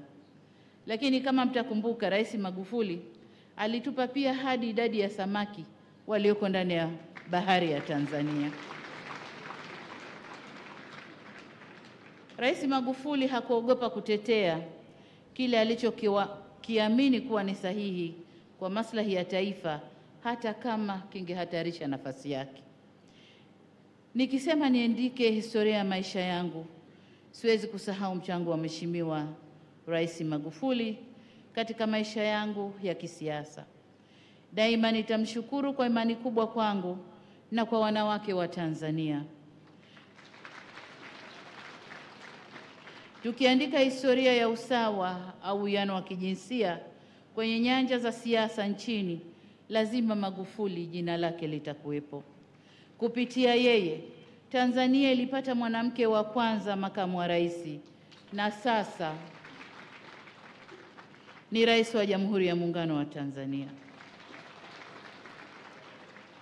Nafarijika kwa alinipa fursa ya kunionyesha uwezo wangu na kuwa wanawake tunaweza tukijengewa mazingira ya kufanya kazi kisawasawa. Inanipa faraja kwa takriban miaka 6 nilihudumu kama msaidizi wake wa kwanza na wa karibu. Kwa wengi, Rais Magufuli alionekana ni a no nonsense person, ila kwa upande mwingine Rais Magufuli alikuwa ni mcheshi na aliyependa utani sana.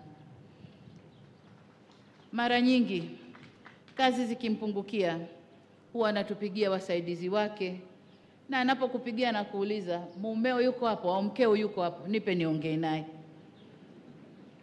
Na alikuwa anafanya utani mwingi sana. Hilo nalo lilitusogeza karibu zaidi na yeye, na tukaweza kufanya kazi kwa karibu zaidi. Kwa tuliofanya naye kazi, tunafahamu kuwa kwake masaa 24 hayakumtosha na hakuwa na usiku wala mchana. Tulizoea kupigiwa simu na kupewa maelekezo muda wowote, hata iwe usiku wa manane. Bidii yake ilikuwa mithili ya mchwa. Alipenda kuyaona matokeo, na matokeo ndiyo jibu pekee alilokuwa tayari kusikia kutoka kwetu, na sio visingizio na lawama. Alitukumbusha kuwa amejitolea maisha yake kuwa ni sadaka kwa Watanzania, hivyo hakuwa na budi kufanya kazi usiku na mchana kuwaletea Watanzania maendeleo. Sote tulihofia sana iwapo alipata muda wa kutosha kupumzika au kuwa na familia.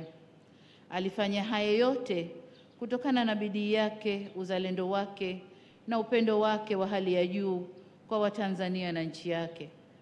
Hivyo nasi kwa upande wetu tulijikuta kuwa tunalazimika kukaza buti ili kufikia matamanio yake makubwa kwa nchi hii. Tunashukuru sana.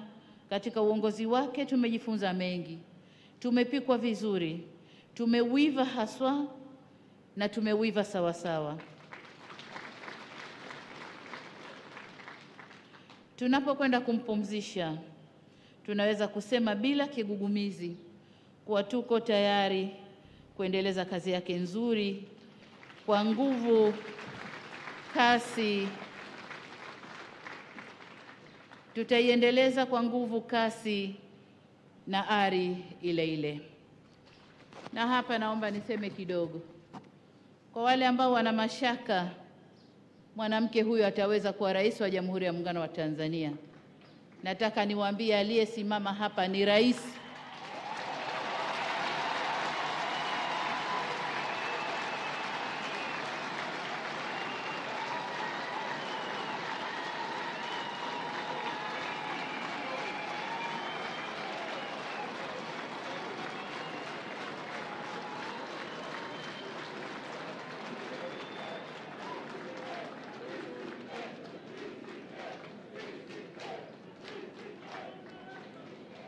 Nataka nirudie kwamba aliyesimama hapa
kwenye taswira au taswira yake ya ukali tuliyoiona katika matamshi yake.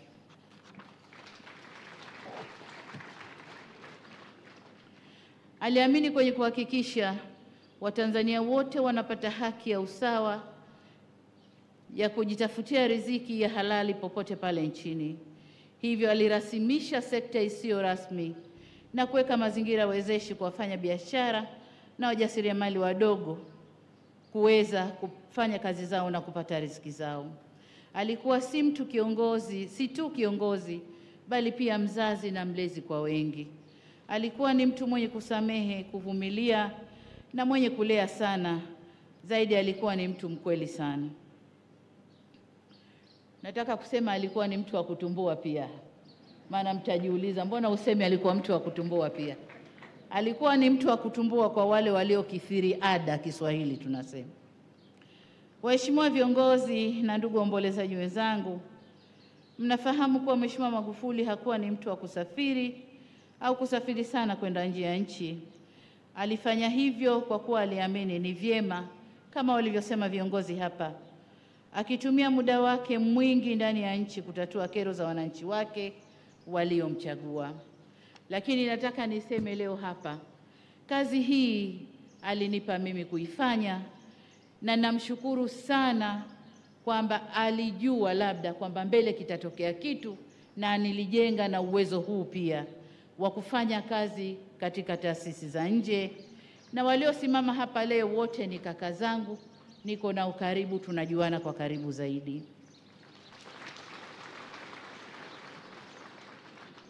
Mbali na kuwa hakusafiri sana, hili halikumzuia kushiriki na kutekeleza wajibu wake kama nchi mwanachama wa jumuiya mbalimbali, hususan za kikanda kama vile Umoja wa Afrika Mashariki, Jumuiya ya Afrika Mashariki, Jumuiya ya nchi za Kusini mwa Afrika na Umoja wa Afrika.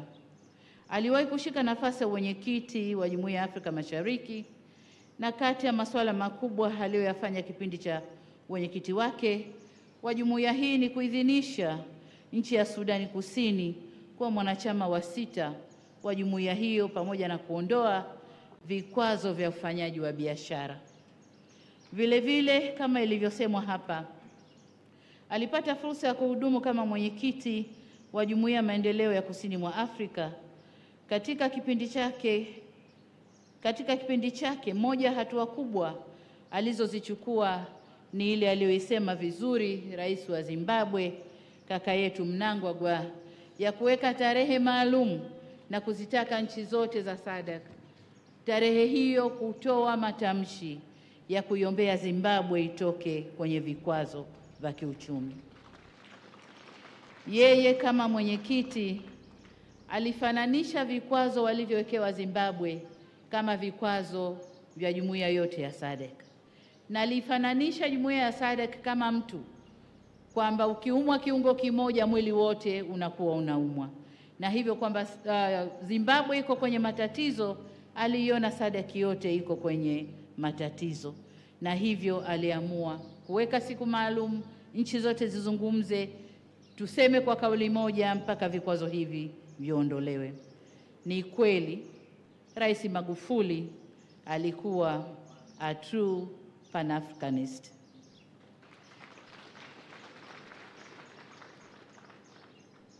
Akiwa pia mwenyekiti wa SADC, kama mnavyojua, na hii ni habari mashuhuri, kwamba aliweza kushawishi lugha ya Kiswahili itumike ndani ya SADC kama lugha pekee ya Kiafrika ambayo inatumika katika ukanda wa SADC au katika jumuiya yetu ya SADC.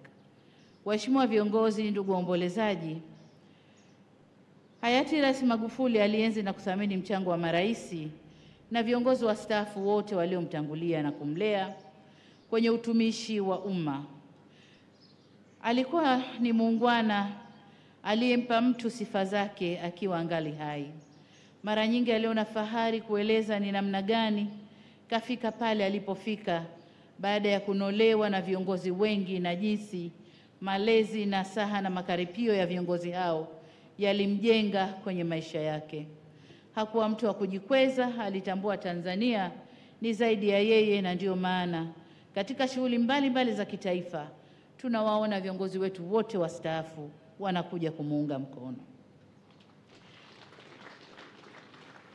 Nami niwaombe wazee wangu, marais wastaafu wa pande zote mbili za muungano, lakini pia viongozi wengine wastaafu, kwamba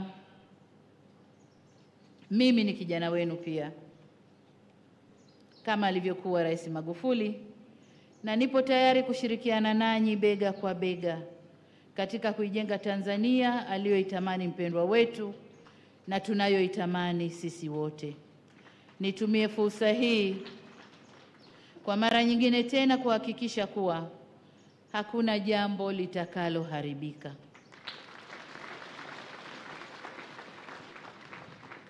Nchi yetu iko katika mikono salama. Mimi na mwenzangu Dkt. Hussein Ali Mwinyi tutaendeleza alipoishia na tutafika pale alipopatamani.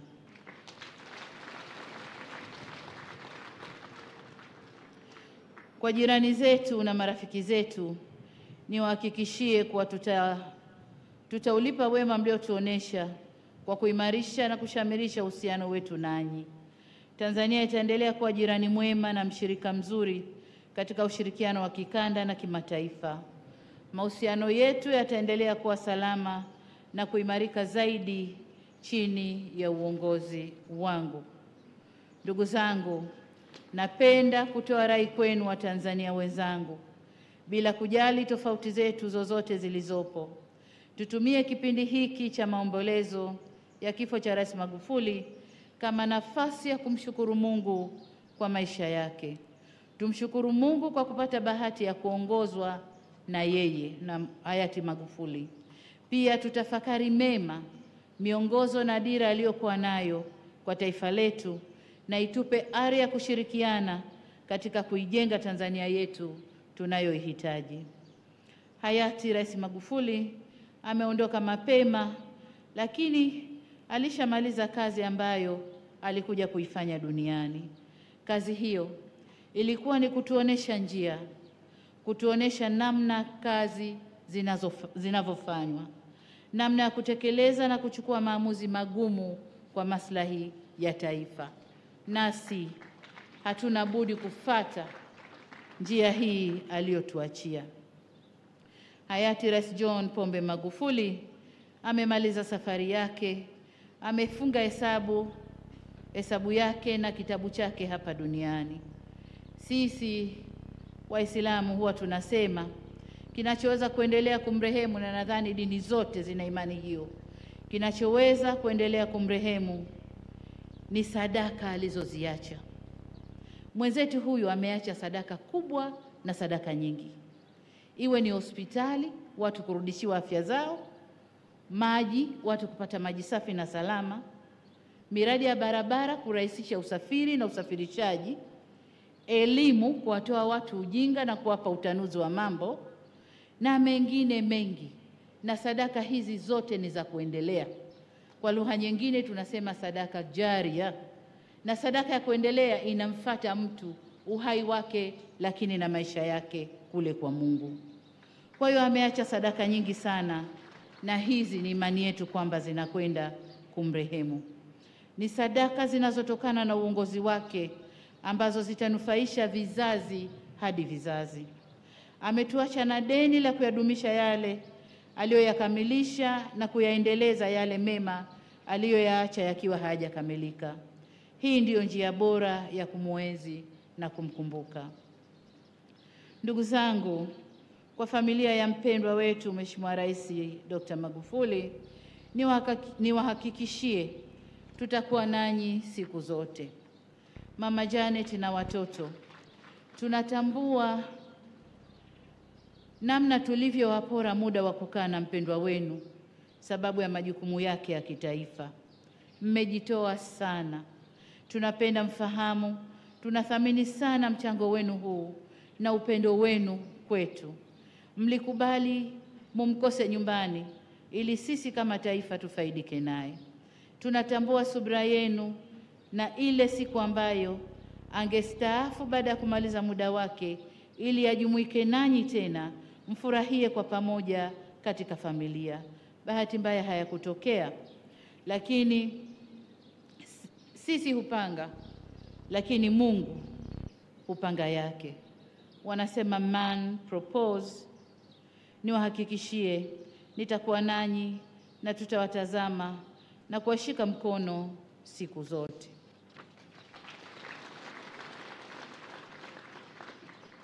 Ndugu zangu, waheshimiwa viongozi, ndugu waombolezaji wenzangu, mabibi na mabwana, kabla ya kuhitimisha kwa mara nyingine tena, na waasa wa Tanzania wote kuendelea kuwa na utulivu mkubwa na tushikamane na tuungane pamoja katika kuomboleza na kufarijiana, kutiana moyo na kuombea mpendwa wetu alale mahali pema peponi. Amen. Na washukuru sana Watanzania wenzangu. Tumedhihirisha umoja na mshikamano wetu kama Rais Magufuli alivyotuasa enzi za uhai wake. Na washukuru pia viongozi wetu wa dini kwa dua na sala mbalimbali za kuendelea kumwombea marehemu wetu pamoja na familia yake, na pia kwa maneno ya faraja ya kututia moyo sisi waombolezaji kupitia maandiko matakatifu. Na vishukuru pia vyombo vyetu vya ulinzi na usalama kwa kuendelea kusimamia amani na utulivu nchini tangu msiba huu ulipotokea. Nafahamu kazi nzito na kubwa mnayoifanya kuhakikisha wananchi wanaoomboleza katika hali ya utulivu. Na vishukuru vyombo vya habari kwa kurusha matukio yote mubashara. Na washukuru wasanii wetu kwa tungo na nyimbo za kutufariji kipindi chote cha maombolezo. Kama nilivyosema awali, leo ni siku ngumu sana kwangu. Nimelemewa na majonzi na huzuni kubwa. Hii ni kwa sababu nimempoteza kiongozi na mlezi wangu. Ila nashukuru nilipata fursa ya kuongea naye siku chache kabla kifo chake, pale nilipomtaarifu kwamba nakwenda kwenye ziara Tanga. Naye aliniambia, Samia, usiwe na wasiwasi, naendelea vizuri. Nenda kafuatilia utekelezaji wa ilani ya CCM kama tulivyowaahidi wananchi, tutaitekeleza. Wape salamu zangu, waambie na wapenda sana. Na hayo ndio alikuwa maneno yake na mimi ya mwisho. Sikujua kwamba maneno yale yalikuwa ya kuniaga na kuaga Watanzania. Sikujua kwamba sitapokea simu yake tena. Zile simu za asubuhi, wewe umerara mpaka saizi, amka, kuna hili na lile nenda kafanya. Sijajua kwamba hazitakuja tena. Sikujua kama sitasoma mwandiko wake tena. Sikujua kwamba sitashauriana naye tena. Ni jambo ambalo litanichukua muda kulizoea. Namshukuru kwa upendo wake kwangu, malezi yake kwangu na imani yake kwangu, ambayo kwa pamoja vimeniandaa kupokea kijiti cha uongozi wa nchi yetu kutoka kwake.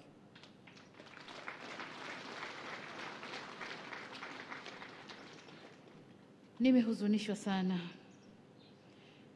Rais Magufuli, nenda baba, umepigana vita vilivyo vizuri, mwendo umeumaliza, imani umeilinda.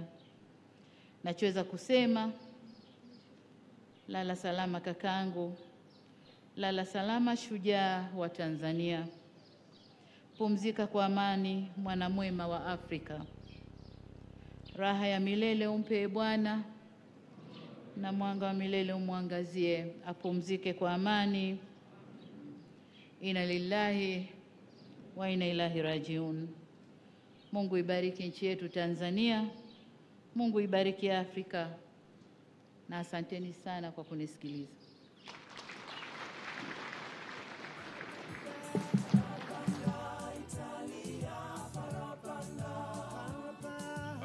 Mheshimiwa Rais wa Jamhuri ya Muungano wa Tanzania, asante sana kwa hotuba yako ya shukurani kwa Mwenyezi Mungu kwa maisha na vitendo vya hayati Dkt. John Pombe Joseph Magufuli. Asante sana kwa maneno yako ya faraja kwa sisi waja wa Mwenyezi Mungu na raia wako, ambayo yametuliza kwa kiasi kikubwa mitima yetu iliyoumia. Asante sana kwa kutupa matumaini na imani kwamba wewe ni rais na utaiongoza nchi hii katika misingi ile ile iliyoasisiwa na kusimamiwa na wote waliokutanguliwa na sasa wewe. Pole sana. Sasa tunafika katika hatua ya kuanza kutoa heshima za mwisho. Na naomba wananchi wote tuwe na utulivu. Tutulie. Najua kabisa tuna shauku na nia njema ya kumwaga shujaa wetu kwa heshima zote. Tuomba tuanze kwanza na hawa wafuatao, na baada ya hapo wakiondoka wengine watafuata. Nimshukuru sana jane marehemu Dr. John Pombe Joseph Magufuli, Mheshimiwa Mama Janet Magufuli, kwa kuomba hawa watangulie na baada ya yeye aende kufanya jambo lililo gumu kwake. Lakini piga moyo konde, Mungu hatakuacha daima. Sasa taratibu wa kwenda kutoa heshima za mwisho. Tutaanza na Mheshimiwa Samia Suluhu Hassan, Rais wa Jamhuri ya Muungano wa Tanzania, akiambatana na Mheshimiwa Hafidh Amel, mume wa Mheshimiwa Rais wa Jamhuri ya Muungano wa Tanzania, na leo nimejifunza neno, anaitwa first gentleman.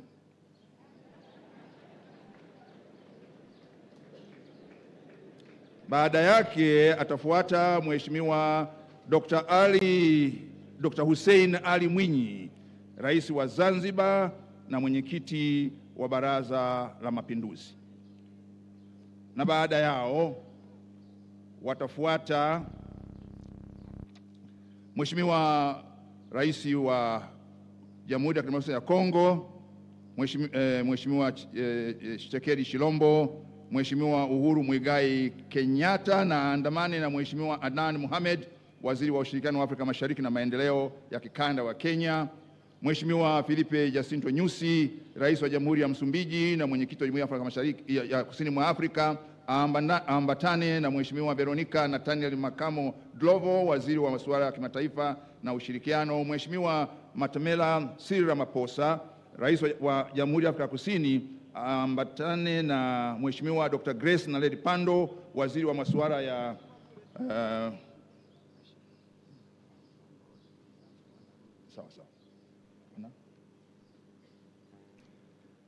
na Mheshimiwa Makwesi Masisi, Rais wa Jamhuri ya Botswana, na andamane na Mheshimiwa Dumezweni Mtimkulu, Kaimu Waziri wa Masuala ya Kimataifa. Afuate Mheshimiwa Azali Asumani, Rais wa Komoro, akiambatana na Mama Azali Ambari, mke wake, pamoja na Mheshimiwa Said Abdallah Saruma, Naibu Spika wa Bunge la Komoro, Mheshimiwa Rais Dr. Lazarus Makathi Chakwera, akiambatana na Mheshimiwa Mama Monica Chakwera, mkewe, alafu Mheshimiwa Edgar Chagwa Lungu, Rais wa Zambia, akiambatana na Mheshimiwa Joseph Malanji, Waziri wa Mambo ya Nje, na Mheshimiwa Freedom Sikazwe, Waziri anayeshughulikia masuala ya rais, alafu Mheshimiwa Emerson Dambuzo Mnangagwa wa Zimbabwe, akiambatana na Mheshimiwa Profesa Murirwa, Kaimu Waziri wa Mambo ya Nje na Biashara za Kimataifa.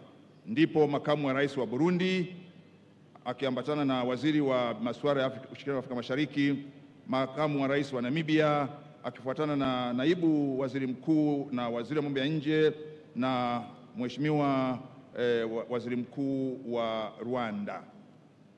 Na naomba wakimaliza basi watarudi juu, ili baada ya hapo Mheshimiwa Rais ataondoka, na atakapoondoka basi na wao wataondoka, alafu baada ya hapo tutafuata viongozi wengine tukianzia na Waziri Mkuu, na hapo tutaendelea. Basi Mheshimiwa Rais, kwa heshima na taadhima, na kuomba sasa utongozi.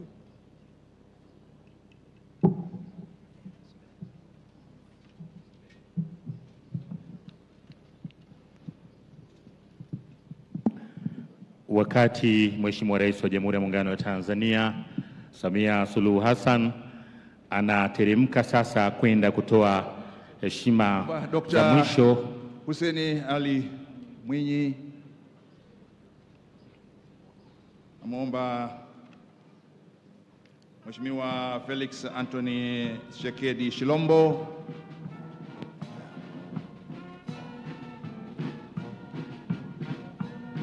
Mheshimiwa Uhuru Muigai Kenyatta, Mheshimiwa Filipe Jacinto Nyusi, Mheshimiwa Matalema Cyril Ramaphosa, Mheshimiwa Mokwetsi Masisi wa Botswana, Mheshimiwa Azali Assoumani, Rais wa Muungano wa Visiwa vya Komoro, Mheshimiwa Dr. Lazarus Makathi Chakwera, Mheshimiwa Edgar Chagwa Lungu, Mheshimiwa Emerson Dambuzo Mnangagwa,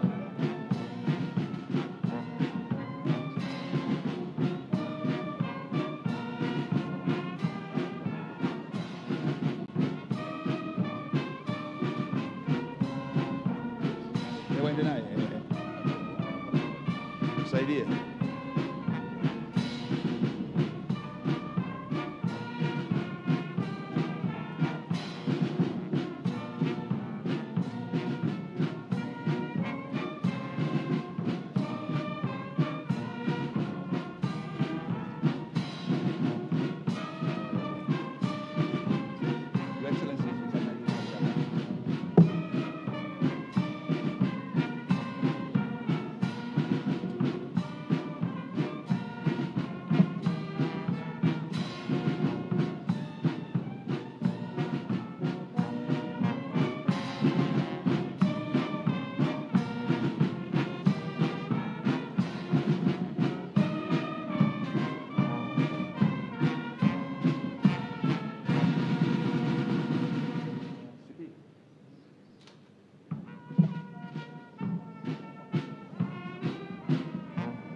Now, Mheshimiwa Prosper Bazombana,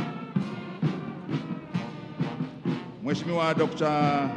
Nangolo Mbumba pamoja na Naibu Waziri Mkuu Ndaitwa,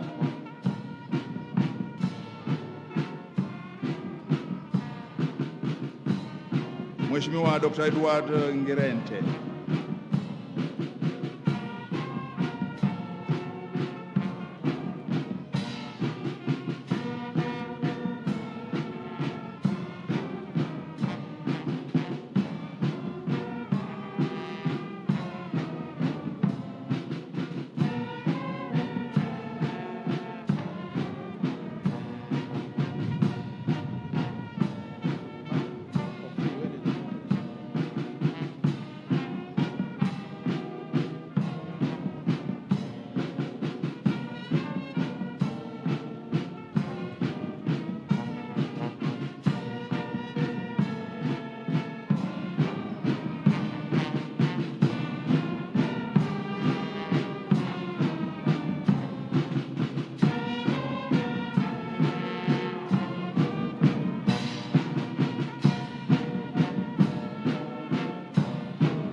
Basi naomba sasa tutulie, nawaomba sote tutulie.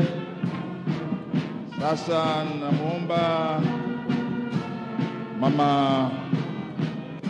Mheshimiwa Mama Janet Magufuli, familia yote ya Magufuli, watoto, wajukuu pamoja na ndugu wa karibu waende kutoa heshima za mwisho, na Mheshimiwa Rais ameruhusu baada ya hapo waruhusu waondoke, alafu tutaendelea. Familia ya Mheshimiwa Hayati Dkt. John Pombe Joseph Magufuli, Rais wa 5 wa Jamhuri ya Muungano wa Tanzania, toe heshima, na baada ya hapo tutawaruhusu muondoke, na baada ya hapo tutaendelea na kuwaondoa viongozi wakuu na heshima zitaendelea.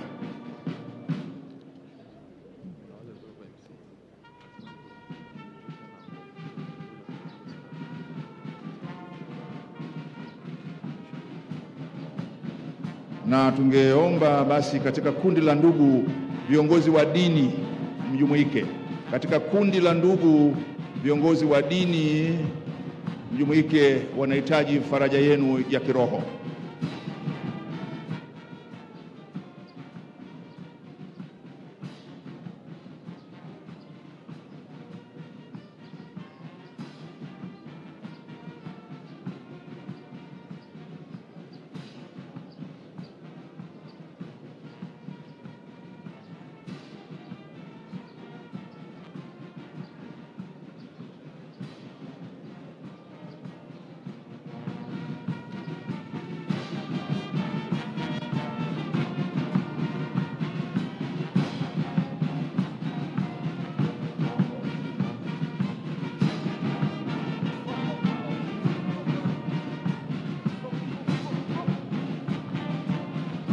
Nyinyi subirini basi bahati yenu baadaye.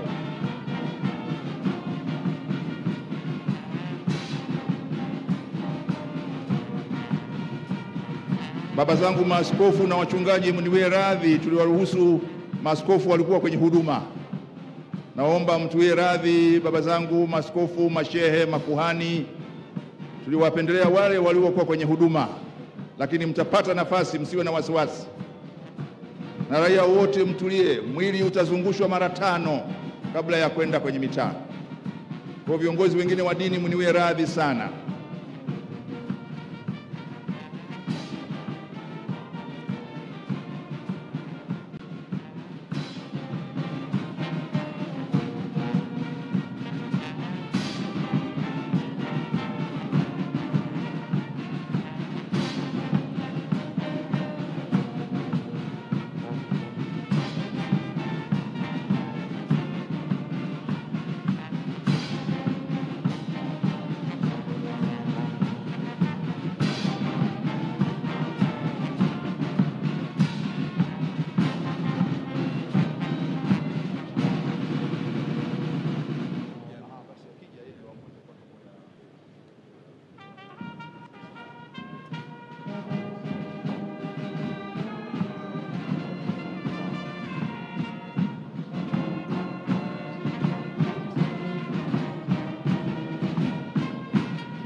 Janet Magufuli pamoja na familia wako katika hatua za mwisho za kutoa heshima kwa mwili wa mpendwa wao, mpendwa wetu, mwana mapinduzi, mzalendo wa kweli, Dr. John Pombe Magufuli, ambaye leo tunafanya mazishi ya kitaifa kwa kumwaga hapa. Na baada ya hapo msafara wa mama Janet Magufuli na familia utaondoka kutoka katika uwanja huu wa Jamhuri.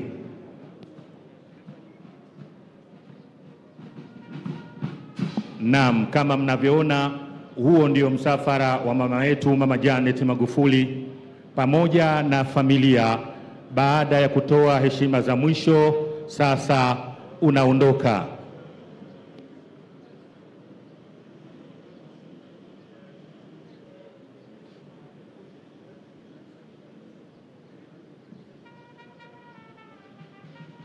Atakayefuatia kuondoka katika uwanja huu wa Jamhuri ni Rais wa Jamhuri ya Muungano wa Tanzania, Mheshimiwa Samia Suluhu Hassan. Tunaomba msafara wa Mheshimiwa Rais wa Jamhuri ya Muungano wa Tanzania uweze kusogea.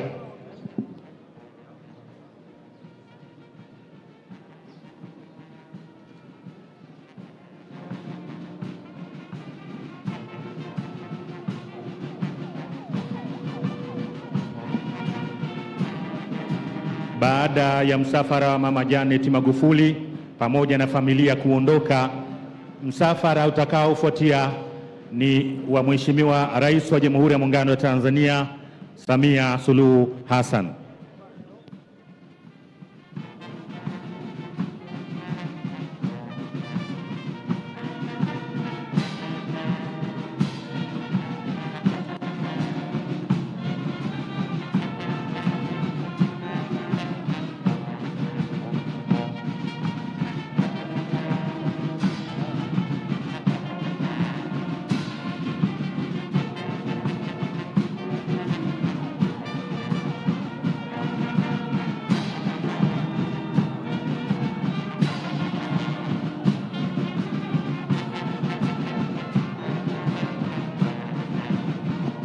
Msafara unaojiandaa sasa hivi ni wa Mheshimiwa Rais wa Jamhuri ya Muungano wa Tanzania, Mheshimiwa Samia Suluhu Hassan pamoja na mwenza wake.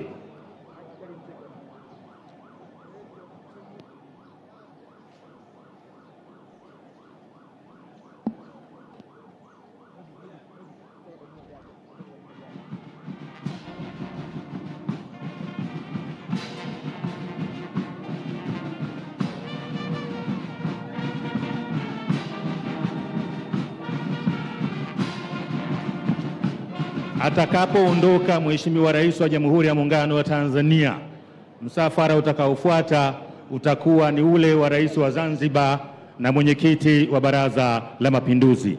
Naam, Mheshimiwa Rais wa Jamhuri ya Muungano wa Tanzania, Samia Suluhu Hassan ameshanyanyuka sasa na anateremka kuja huku chini ambako magari yamejipanga tayari kuondoka katika uwanja wa Jamhuri. Yeye Mheshimiwa Rais pamoja na mwenza wake.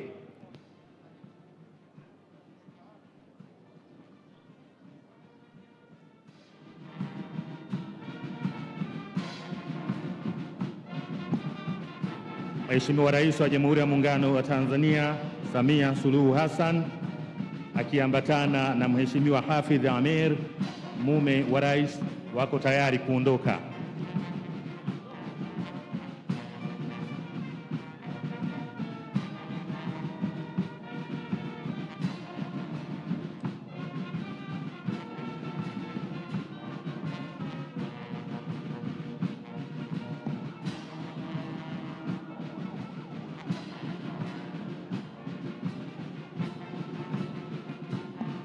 Naam, Rais wa Jamhuri ya Muungano wa Tanzania, Samia Suluhu Hassan anaondoka hivi sasa.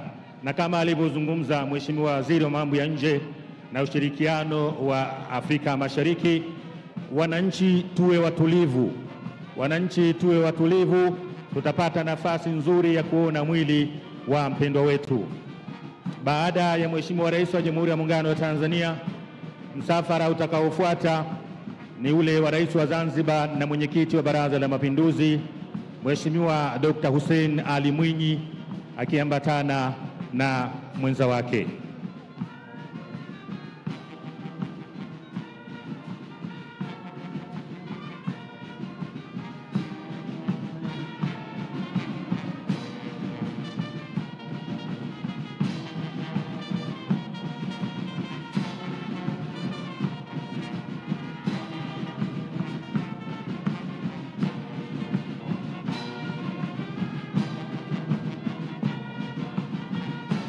Atakayefuatia kuondoka kwenye misafara hii ni Mheshimiwa Dkt. Hussein Ali Mwinyi, Rais wa Zanzibar na Mwenyekiti wa Baraza la Mapinduzi, akiambatana na mwenza wake Mheshimiwa Mama Mariam Mwinyi.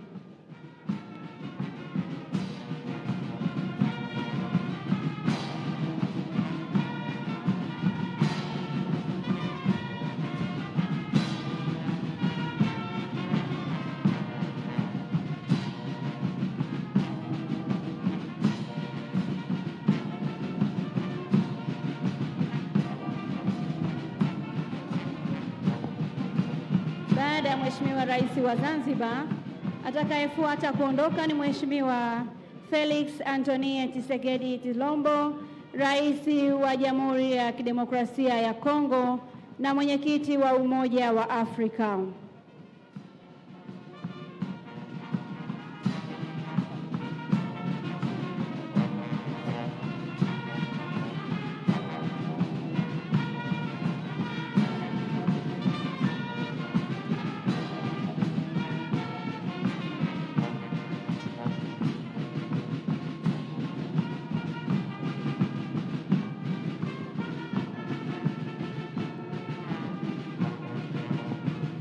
Mheshimiwa Rais wa Zanzibar na Mwenyekiti wa Baraza la Mapinduzi anaondoka hivi sasa, akifuatiwa na Mheshimiwa Felix Antoine Tshisekedi, Rais wa Jamhuri ya Kidemokrasia ya Kongo na Mwenyekiti wa Umoja wa Afrika. Na wakati huo tunaomba Mheshimiwa Uhuru Muigai Kenyatta ajiandae.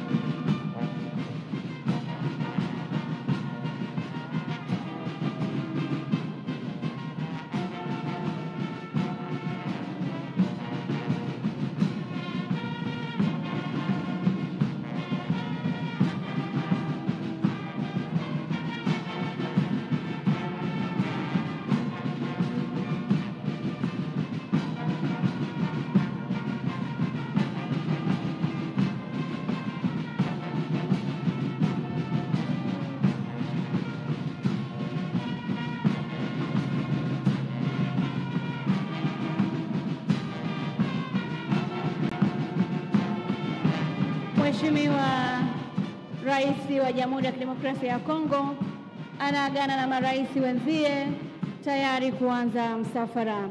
Na wakati huo Mheshimiwa Uhuru Muigai Kenyatta anajiandaa kuondoka.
Msafara wa Mheshimiwa Rais wa Kongo ndio unaondoka hivi sasa, na msafara wa Mheshimiwa Uhuru Muigai Kenyatta unafuata kwa ajili ya kuondoka. Wakati huo tunaomba msafara wa Mheshimiwa Rais Filipe Jacinto Nyusi, Rais wa Jamhuri ya Msumbiji, na wenyewe pia wajiandae.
Mheshimiwa Uhuru Kenyatta, Rais wa Jamhuri ya Kenya na mwenyekiti wa Jumuiya ya Afrika Mashariki tayari anakaribia kuondoka uwanjani hapa.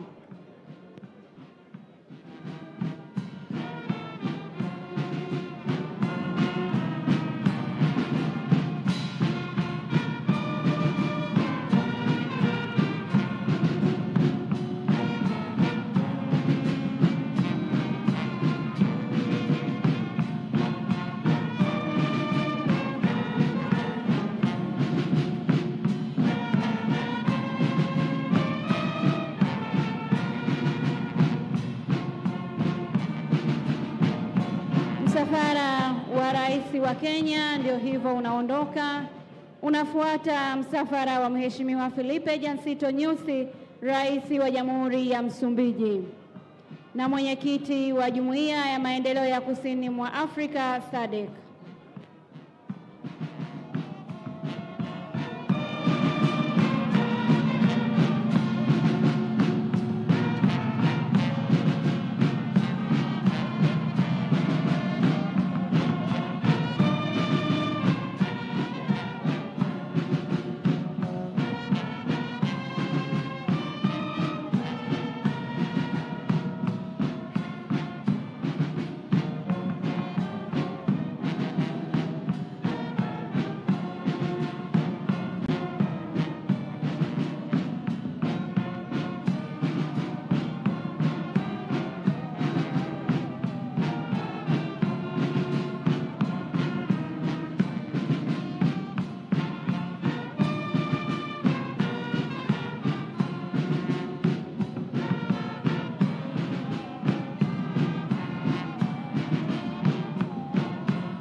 Msafara wa Rais wa Jamhuri ya Msumbiji, Mheshimiwa Filipe Jacinto Nyusi, ndio umewasili hapo sasa kwa ajili ya kumchukua mheshimiwa na kuendelea na safari.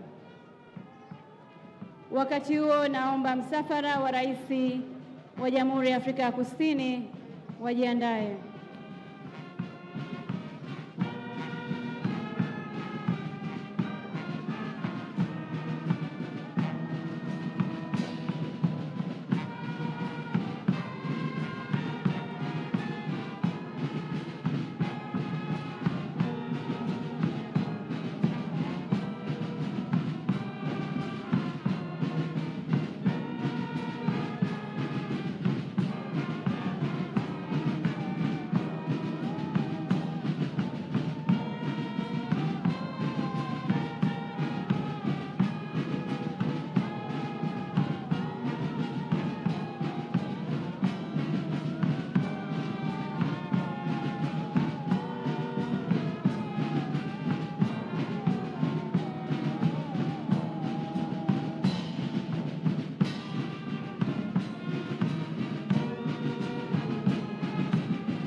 Naomba msafara wa Mheshimiwa Cyril Ramaphosa, Rais wa Jamhuri ya Afrika ya Kusini, ujiandae wakati msafara wa Mheshimiwa Filipe Jantos Nyusi akiwa anaondoka uwanjani hapa.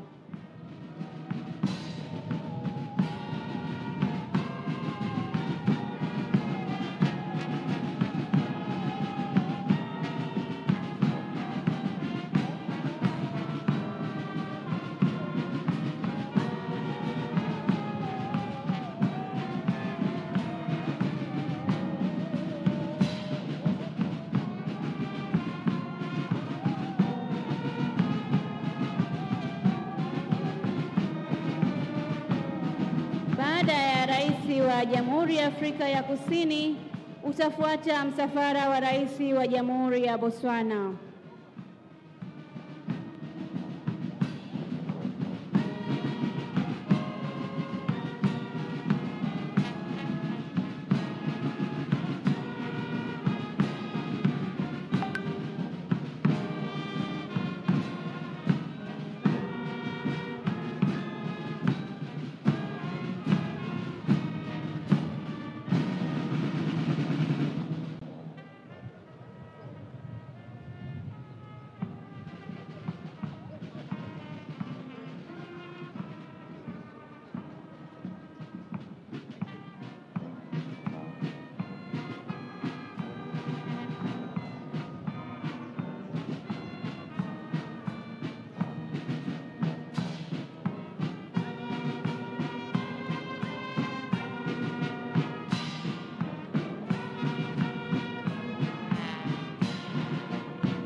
Asante. Anayejiandaa kuondoka hivi sasa ni Rais wa Jamhuri ya Botswana, Mheshimiwa Masisi.